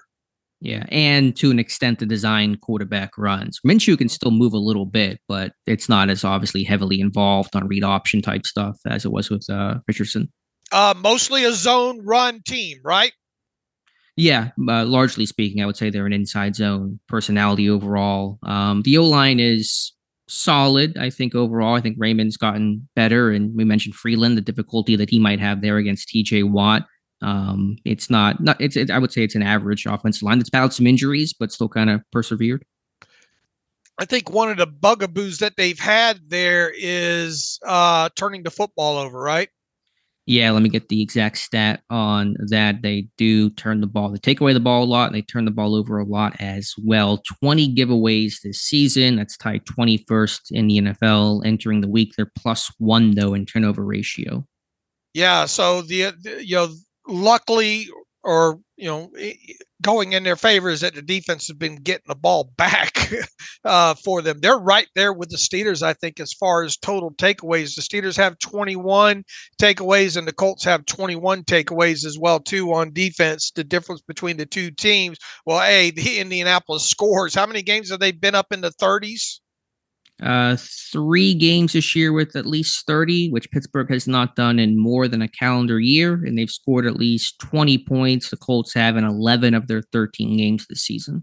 And obviously the Steelers don't turn the football over as much, but what are they in? Let me see what they are in red zone. That's been the other thing, is they seem to 18th overall. Okay, so not great, but definitely better than the Steelers. The Steelers are ranked 31st overall, Alex, in red zone berries, 42.86% for the Steelers, where Indy looks miles away at 53.49%, tied for 18th in the league. Yeah, you would kill for the Colts stats right now, which are just marginal, but they look amazing in Pittsburgh. Any other final thoughts here on the Colts offense? I had fun watching their offense personally. Yeah. Look, I love the RPOs. I love RPO heavy offenses, especially when it's done right. Once again, I think where they really lack is kind of accentuating that is the ability to push the football down the field through the air more. Why do you think Pittsburgh doesn't run RPOs? You thought under Matt Canada, which was that kind of, just to broadly talk about a college-based offense that's RPO heavy, as you see in the college game. Why don't Pittsburgh? Do they just not trust the quarterback to read it? That's maybe I don't know what else there would be. Maybe they just maybe because of the penalties they had last year with the ineligible men downfield and that hurting them too often. But I mean, if you can't get that right, then you got some big problems. I mean, how about let's master, the 4-yard, 5-yard gain. Yeah. I don't know. Just don't want to spend too much time on that. But you're going to see a lot from the Colts. How many RPOs does Pittsburgh run? Do you have that data you can pull up? You see the Colts was 27% of the time, 200 plus, instances of them running RPOs this year. Pittsburgh maybe. I'll get you that number, but you have to guess. All right. Well, I think I'm just actually they ran a bunch of RPOs, but it was the same RPO concept against the Pats. I mentioned earlier show. Power run with the stack screen to the bottom. They threw it once to Pickens. It did not work. They ran it okay. I'll say 50, just to put a number on it. As far as total, and that includes. Are you you're probably going to be shocked, or maybe you won't be shocked about this. According to SIS, and this is one thing that I hopefully starting next year, maybe Tom Mead will start. We'll add another column to it so we can just get it at a glance a lot easier by game and success rates and all like that. 98 RPOs for the Steelers. Now here's the thing. You might as well call it a run option. I knew that's where you're going. They rarely throw on the RPOs, right? 9 passes. 9 out of 98. That's not an RPO. That's a run option. Right. How many passes did the Colts have out of that 200-plus bunch? It's more than 9. We're going to already have people clicking off the podcast already if they haven't already. Talking about good RPO talk. Negative here. Right. They have passed 50 times, 22% out of you got me. You're going to send me down a damn rabbit That's what hole I'm trying to do. 22% of the time they have passed out of their RPOs, which ranks them 18th. I'm gonna scroll through. Who is another team that you'd be curious about their RPOs? I mean, the Eagles, a team that Steichen just left in terms of teams that run a lot of them. RPOs for the Eagles, 147 total, 50 passes out of that for 34% of the time. So obviously you're out of an RPO, you're probably going to run more times than not, right? Sure. Agreed. But you would like to see ideally a 2-to-1 balance. And it looks like that's about what the Eagles has, 66% to 34% run versus pass out of RPO. Yeah, it's hard to put an exact number. I would say between a quarter and a third is probably what you would expect for an RPO percentage. All right. In terms of passes, a quarter or a third. All right. So to go back to the Steelers here, you might as well not even call it RPO. Yeah, they're at 9% pass rate on RPOs. Right. 9 passes out of RPOs according to SIS. So they have called them, they just haven't thrown them. Right. Why? That goes back to the why. Yeah, I mean, some of that obviously is based on defensive structure. There may be right decisions, but I have noticed on tape there are times where I thought, Pickett probably could have thrown that one on the RPO instead of trying to run into a heavier box. So that's a whole deeper. That's a good offseason study probably to have, but just a good conversation for this week. All right. All right, flipping over to the Colts defense, Dave, and the Colts, they score a lot. They give up a lot of points as well. They are. Let me find the exact number. If I can find it here, they're allowing 25.4 points per game. So they're scoring 24. They're allowing 25. They have played in 7 games this year in which they and the opponent combined for 50 points. Do you know how many games the Pittsburgh has played in this year in which they and the opponent scored for at least 50 points? So, ask the question again. How many games this year has Pittsburgh played in which they and the opponent had 50 total points, 50 combined points in a game between Pittsburgh and the opponent this year? What was it the Rams game? No, it hasn't happened once. They have not been part of 1, and the Colts have been part of 7. So the Colts play high-scoring games. The Steelers play low-scoring rock fights, as Chris Long says. We'll see which one happens this weekend. All right. What are your thoughts here on the Colts defense when you watch their tape? A lot of zone, Gus Bradley, a lot of zone, a lot of cover 3. Even I think kind of their cover 2 is mostly zone based over there. I was surprised to see that as far as man coverage goes, barely any. 48 snaps man coverage this year. They rank last in the NFL in man coverage there. So we're probably not going to see a lot of man. But on the flip side there, and this is something that I brought up to Nate there, generally when you see a team play a lot of zone, especially a lot of cover 3, you don't see them get burnt for as many explosive plays as they've been getting burned with. There. So that's an interesting aspect. They will play those corners off there more times than not overall. So they are a zone heavy depending on what else they run, you'll see the safety in the middle of the field a ton. Yeah, I mean, they are a spot drop zone personality, which you don't see a ton of in the NFL. I think one reason why they're giving up some big plays is they've had some injuries. They played some young people at corner. I think Nate mentioned Jalen Jones, 7th round pick. Juju Brents has missed some time. He's a young guy, but he's a higher round pick. But teams can flood the zones well. I think Pittsburgh has to find some really good zone beaters. They should be able to. They know the type of defense the Colts run. Their personality is clear and distinct, and I doubt they're going to change much of that in this game, this critical game of the season. So can you flood the Colts zone defense with some crossers and over routes and sail concepts? They have to do it. How about some dagger? Yeah, anything that can kind of flood. And play action might be able to work and get some of those over and bender routes. Something they have to find ways to attack this zone defense. It's certainly there for the taking. And especially in the lanes of those cover threes. Yeah, I mean, might see some four verticals. The weakness of cover three is four verts, and that's why teams went to powder matching and Ripley's match from the whole Saban Belichick tree. But the Colts don't do a ton of that. Right. So, I mean, it's hard to see them not sticking with their identity where it comes at. And another thing they don't do a lot of is they don't blitz a lot. Lowest blitz rate in football, at least according to PFR, but they have 42 sacks. I would have not have guessed the Colts had 42 sacks this year, which is one of the top numbers in football. It's a good D-line. They get it from different people. How about that Samson Ekibon? 8 sacks this year. He's a former Ram, I think, having a career year. Like, I don't know how old he is, almost 30 years old. So kudos to him.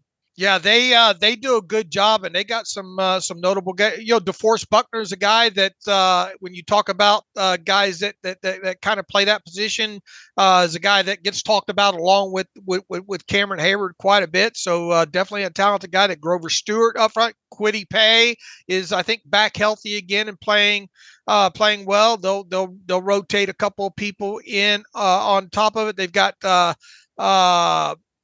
who's that? Deo, how do you pronounce it? Yeah, I can't pronounce the last name, but I hear second round pick. Yeah, second round pick from last year. Who else? Oh, I mean, you can't talk about their defense without talking about Zaire Franklin. That run away from that guy. That's my tip. It's hard to 144 tackles. He finds the football.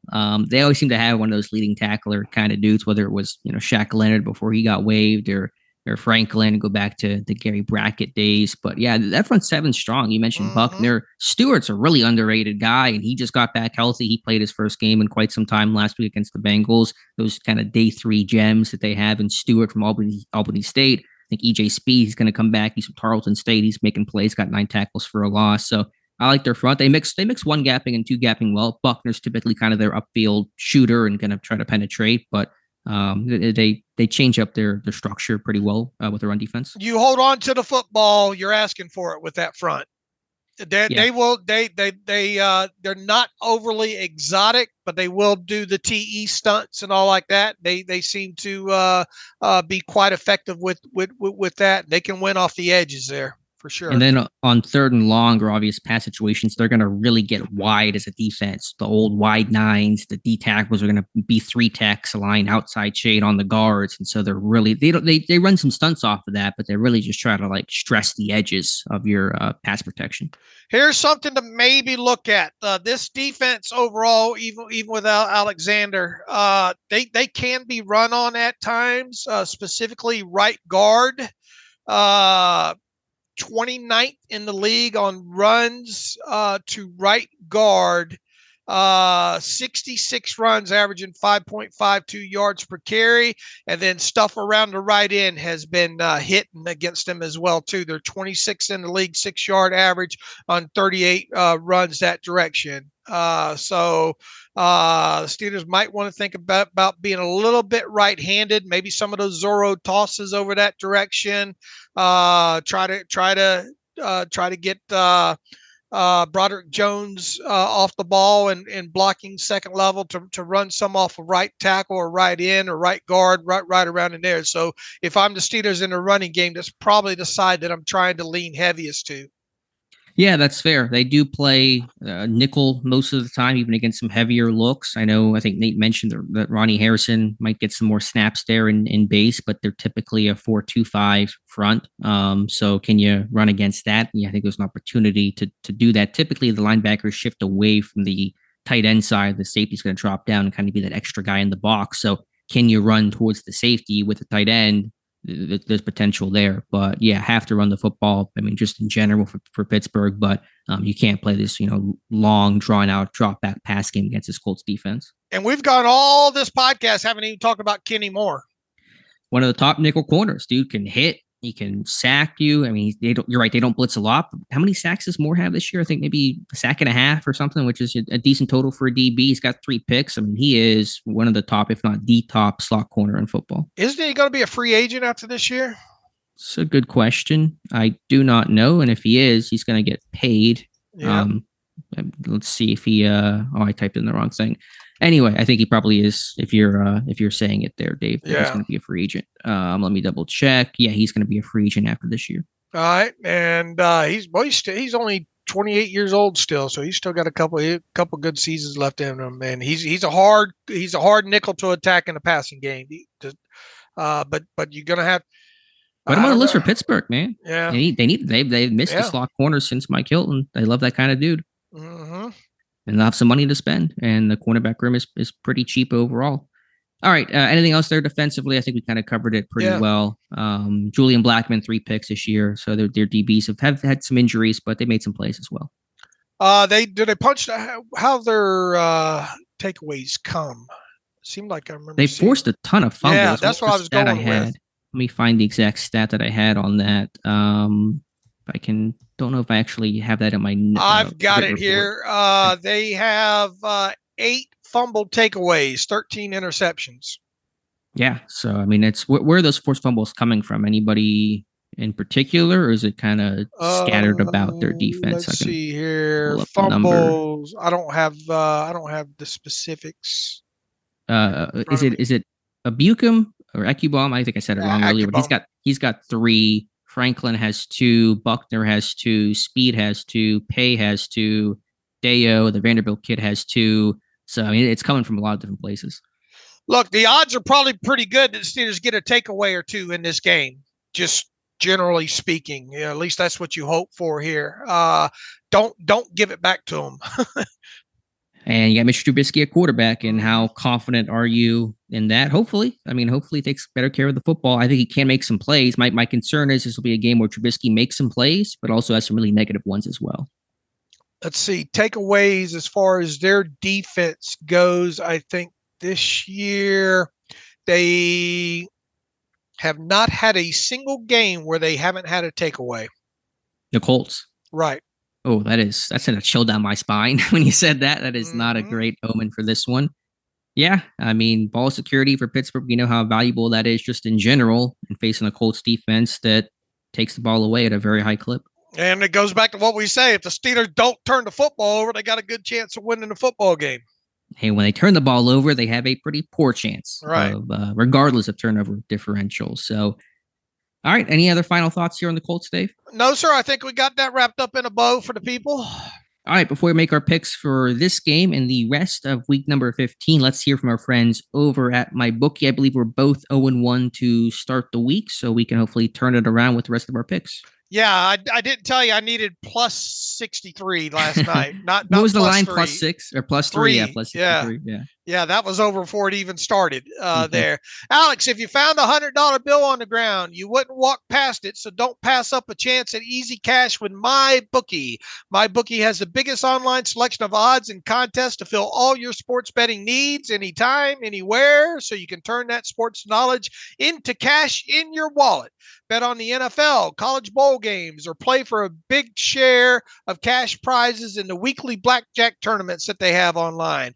If you've been waiting for the right time to get in on the action, that time is right now. Make your winning move today, folks. Sign up at MyBookie at mybookie.ag. Use promo code TERRIBLE and claim your deposit match, redeemable up to $1,000. Again, that's promo code TERRIBLE to claim your bonus at mybookie.ag. Experience the thrill of sports betting right from the comfort of your own home.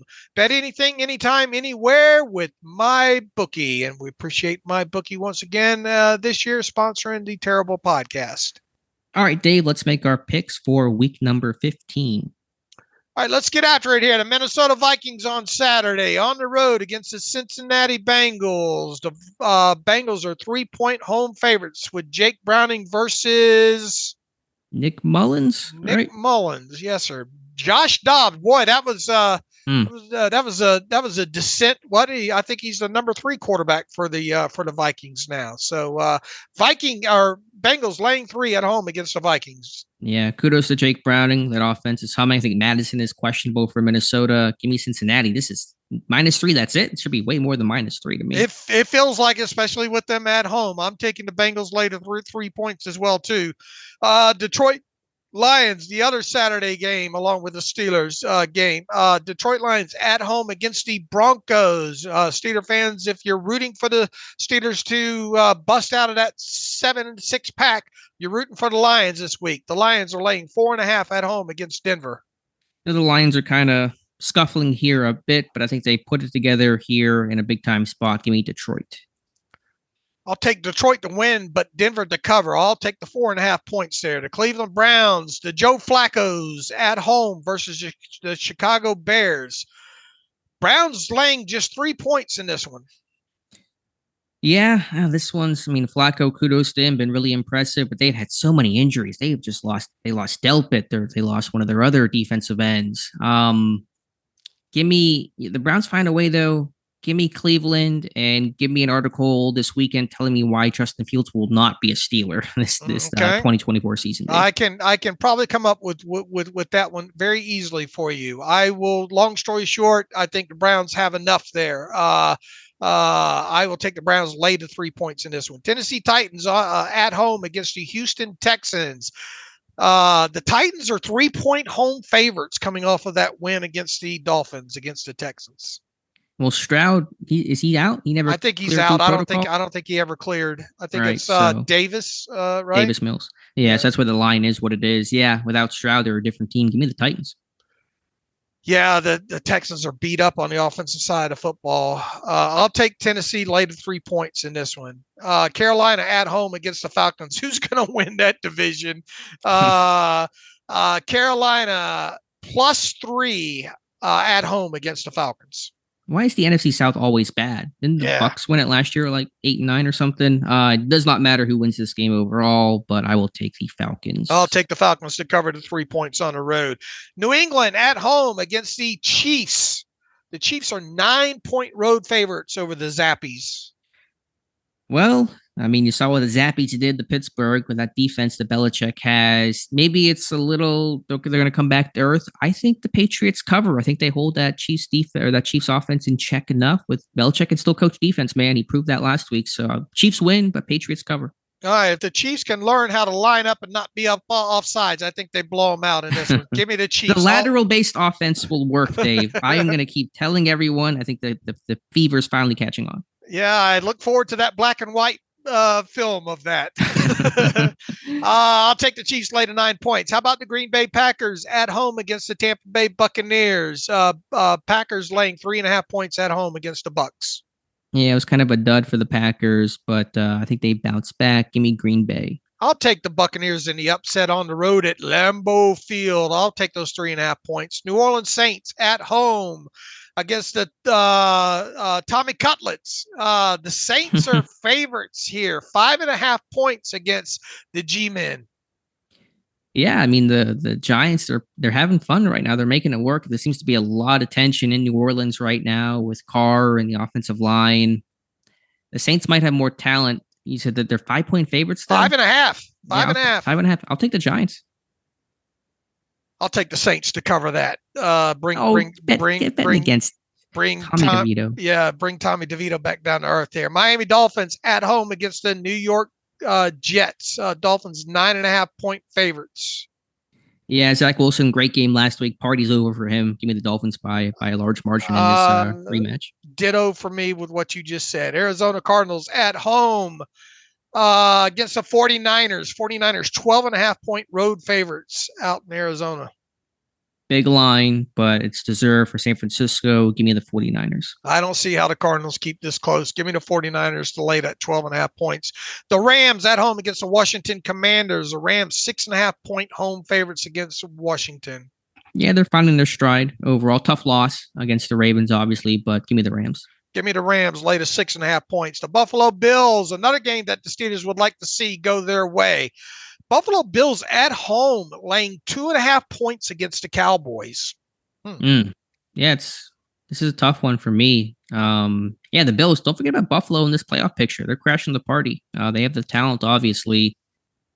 I don't know. I just like Dallas's defense. I just think Dak's playing better than Josh Allen overall. Allen's still a great quarterback. Give me the Cowboys. I'll feel like we're being set up here, but I'll go. I'll take the bait anyway. Give me Dallas plus 2.5 points against the Bills.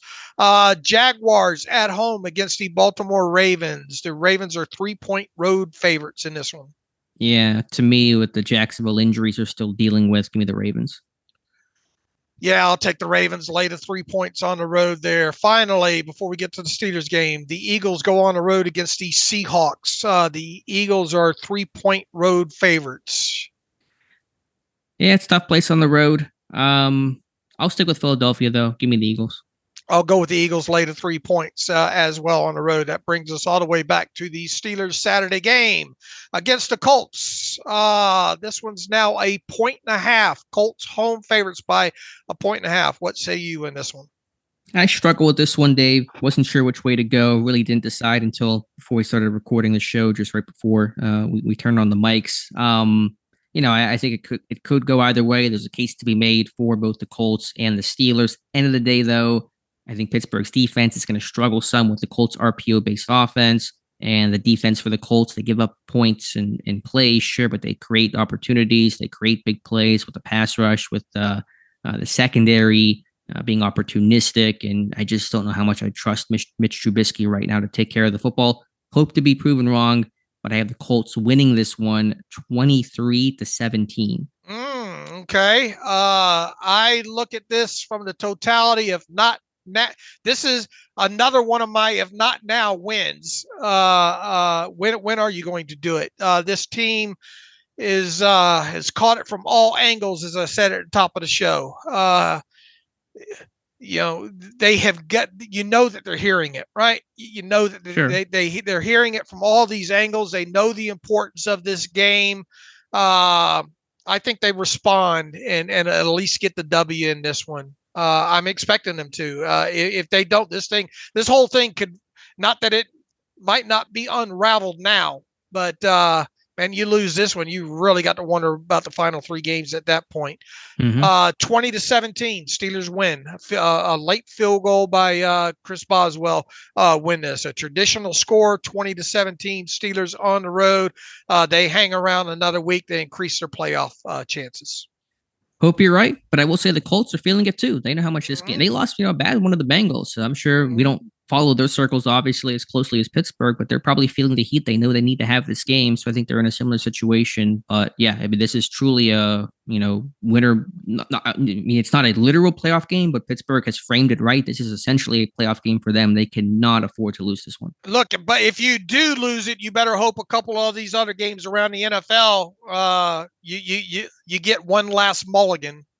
And that's kind of what it would be if they lose this and keep and at least keep one of those 7 spots where they control their own destiny. So if they can find a way to do that after losing this game, then I mean it'd be crazy. At some point, you have all these 7 and 6 teams. Somebody's going to go on a run. Somebody's going to get hot. That team has to be Pittsburgh. Well, here's the thing. I mean, they're fortunate right now, right? I mean, off of back-to-back losses to 2-10 teams to be sitting there at the number 6. I mean. Who would have thought that? So, sure. Big game. And obviously whoever wins this one's going to be in a lot better position moving forward into the final 3 games. All right, Dave, any final reader emails to close out today's show? Running long, we can probably get to a couple of emails. All right, let me pull a couple here real quick for you. Jeff Arbogast writes in, good morning, guys. First of all, big thanks to everyone at the site for all of their hard work this year. I'm a longtime listener, and I remember Dave saying that if a team is in search of a franchise quarterback, they should draft a quarterback in the first round every year until they find one. Do you still believe in that strategy? And what are Alex's thoughts on the matter? Should the Steelers follow this advice? Thanks and Merry Christmas to Yins. Are you expecting Cole again this year, Dave? I've been pretty good.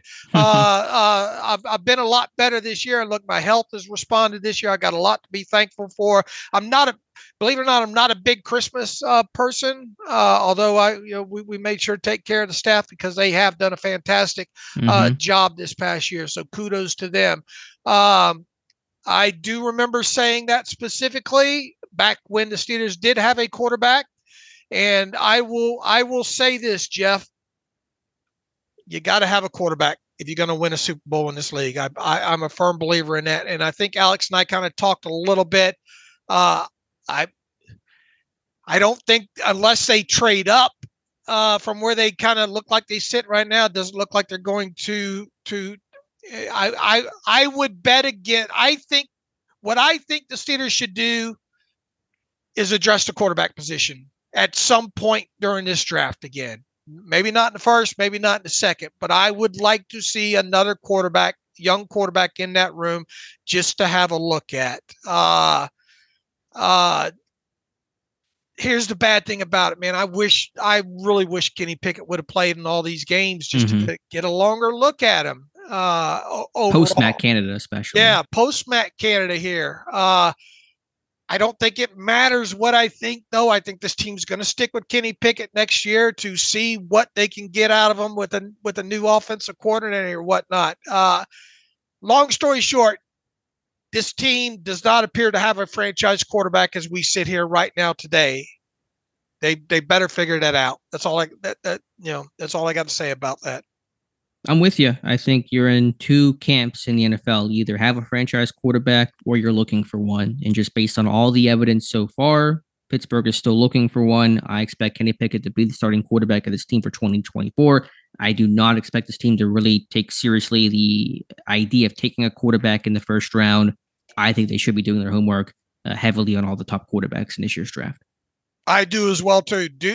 Would you fault them if they drafted one in like the third or the fourth? Or are you like, if you're going to draft one, do all the homework, move up, and if there's one guy that you can't live without, move up and go get him?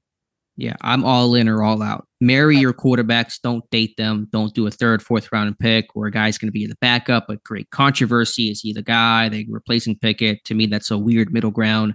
I'm all in or all out. First round, second round, or bust. Okay. Look, Kenny Pickett needs to show us more to give us any inkling that he's a franchise quarterback. There's just been nothing there yet. And if you want to blame it on scheme, absolutely that's played a part in it. But even outside of that, there's been nothing really else other than the fourth quarter drive comebacks that he's had that leads you to believe that he's a franchise quarterback. We need to see that. And I think the Steelers are going to be patient within that and give it more time. But I do hope and I expect Pickett to return at some point this year, and I do want to see how he can finish out the season. And if this team can go to the playoffs, I really want to see Kenny Pickett in a playoff game and kind of see what that looks like. I agree there. Thanks for the email, Jeff. Let's see. Tyler writes in, this is my second season, and it makes me wonder how I ever did it without you guys before. Y'all are the best in the business. My question is about the OC room. How does the organization get a good read on Faulker as the OC without him calling the plays? Will both him and Sullivan be separate candidates for the job, or will they both be in the interview together, stepbrother style, Will Ferrell movie? Ha ha. I appreciate you guys and everything you do. Thank you, Tyler. Tyler, that's a super great question. There. It really feels like this is a situation where if we can see anything together with this, with Faulkner and Sullivan as a tag team, might that be something that we continue with in that same category there? Because you're right, one's not calling the plays on the play-by-play designation, even though he might be heavily suggesting in certain situations there. He is the named offensive coordinator, if you will, but not calling the plays. It is a weird dynamic, and it is a great question. How do you long story short, if for some reason they move ahead and don't go outside the organization, it would lead you to believe it would be the same dynamic as it is right now, which to me has a level of dysfunction to it overall. Yeah, I mean, I understand why they inserted Sullivan as the play caller. I think it made the most amount of sense, but I'm betting Pittsburgh is the only team in football where their play caller is not the head coach nor the OC. That's right. probably the only exception to that. Again, I'm fine with the actual layout. You can still evaluate Faulkner, though, in terms of how you lead, how you manage, how you organize. So much of coordination and being a coordinator is not just about the actual game day stuff. It's how you prepare and get ready for game day. Usually defines how good of a game day that you're going to have. So there's still a way to evaluate that, but there's still that level of unknown, sure. and that's really where Tyler's question's coming from. How do you get a good read of him as a play caller? You're right. That's a fair point, and there really is not a great way to do that because he's not done that before, and not done that at other places in the NFL, at least a little bit in college, but not at the professional level. So it probably would suggest that if they were to run it back, it'd be in the same roles as they are right now. That's probably accurate. Right. All right. One last one from, it looks like Valley Ford here. It's along the same lines here. Thank you for the podcast info and analysis. Long time, first time. All right. Hooray. Thanks for that. The Steelers will most likely overhaul the offensive coaching room in the offseason, if not just the offensive coordinator, but perhaps several other positions that have been underwhelming and seemingly undercoached. While overhauling the room, wouldn't it make sense to bring in a bright young football mind into the offensive mix? Suggestion here, Sharon Moore of Michigan is a young offensive coach on the rise in the college ranks. He has worked as offensive line coach, offensive coordinator, and even head coach as Jim Harbaugh served out his suspension over the sign stealing scandal. He may not be offensive coordinator in the NFL ready, but perhaps bringing him in as offensive line coach to add his obvious talent into the room would be of interest, ? We know that Tomlin likes his Michigan men. Do you think this acquisition makes sense for the Steelers? Let's go back to the first part of here about wouldn't it make sense to bring in a bright young football mind into the offensive mix? My personal opinion on this, I'm not opposed to a young, bright-minded football mind into the offensive mix. Man, I want somebody that's been in the NFL if I want somebody with NFL experience. I think they should be on the younger side. I would worry about too young. They've got to try to see what they got out of Kenny Pickett. So there's multi-levels there. I'm not for just bringing in the hot name out of the college ranks that's never been the offensive coordinator, because I think this is such a precious situation here, But on the flip side, I don't want a 70-year-old Jim Caldwell either, Yeah, I'm just trying to find the best person. I'm just trying to find the best people that can help me figure this stuff out. I assume this offseason will be Operation Save Kenny Pickett. And so whatever can further that endeavor is going to be, helpful. I think no team has ever said we don't want a bright offensive mind added to the staff if you can make it happen. What does that look like? Who's that guy? I mean, they could go in a bunch of different ways. The suggestion, I don't know too much about his background in terms of besides being the interim head coach in Michigan. He seems like he has good energy and the players really like him, but I don't know a ton about him beyond that. But I think the overall point is, will we see more offensive coaching changes beyond the OC? That seems very much on the table right now. I think it's possible. I would be in favor of it, be quite honest. I think you came up with a good slogan there for during the offseason and next year. Save Kenny Pickett. Right. And some people will say that's mission impossible, and maybe they're right. But I think that's going to be Pittsburgh's mindset. Who do you think? We've had this question some, and it's hard to speculate, but if there was a positional coach change elsewhere, where do you think that comes from? Is it O-line coach? Wide receiver coach. I think you need. I don't think it would hurt to change that out there. Offensive line coach. I think it's time to do something different there for sure. The only thing on O-line coach is, there's certainly validity to it. Has the O-line been that bad though? I mean, has it really been a weakness? I think it's been some slow starts with the offensive line, which has been frustrating. And also they've had so many Meyer's only been here for 2 years, and they went through a bunch of O-line coaches before, Munchak to Sarah to Clem, then Morgan as the interim, and then to Meyer. Keep turning over this offensive line and the coach. You just you start these guys over all the time. Yeah, but I think that's needed, to be honest with you. Okay. I mean, it's fair. I mean, I get it, but I just think about that element of it as well. All right. We got through a handful of those there. We're running a little bit long. Hopefully everybody enjoyed the show today. We will be back on Monday talking about what happened between. Boy, it'd be nice to talk about a pretty a win period at this point, coming off of back-to-back losses that they've had. We'll talk about whatever happens, though, for sure on Monday. So in the meantime, you can follow me on Twitter/X at Steelers Depot. Follow Alex at Alex_Kozora. Follow the show at, real quick, make sure you get on there and reach out to Nate Atkins and thank him for being on the show. We didn't put enough emphasis on that, but follow Alex at Alex_Kozora. Follow the show at Terrible Podcast. Email the show, theterriblepodcast@gmail.com. If you like what we do and want to donate to the cause, SteelersDepot.com. Hit the donate button. Also, if you like an ad-free version of the site, SteelersDepot.com. Hit the ad-free button up right navigational bar. I hope everybody has a safe and blessed weekend. Thank you for, and as always, thanks for listening to the Terrible Podcast with Dave and Alex.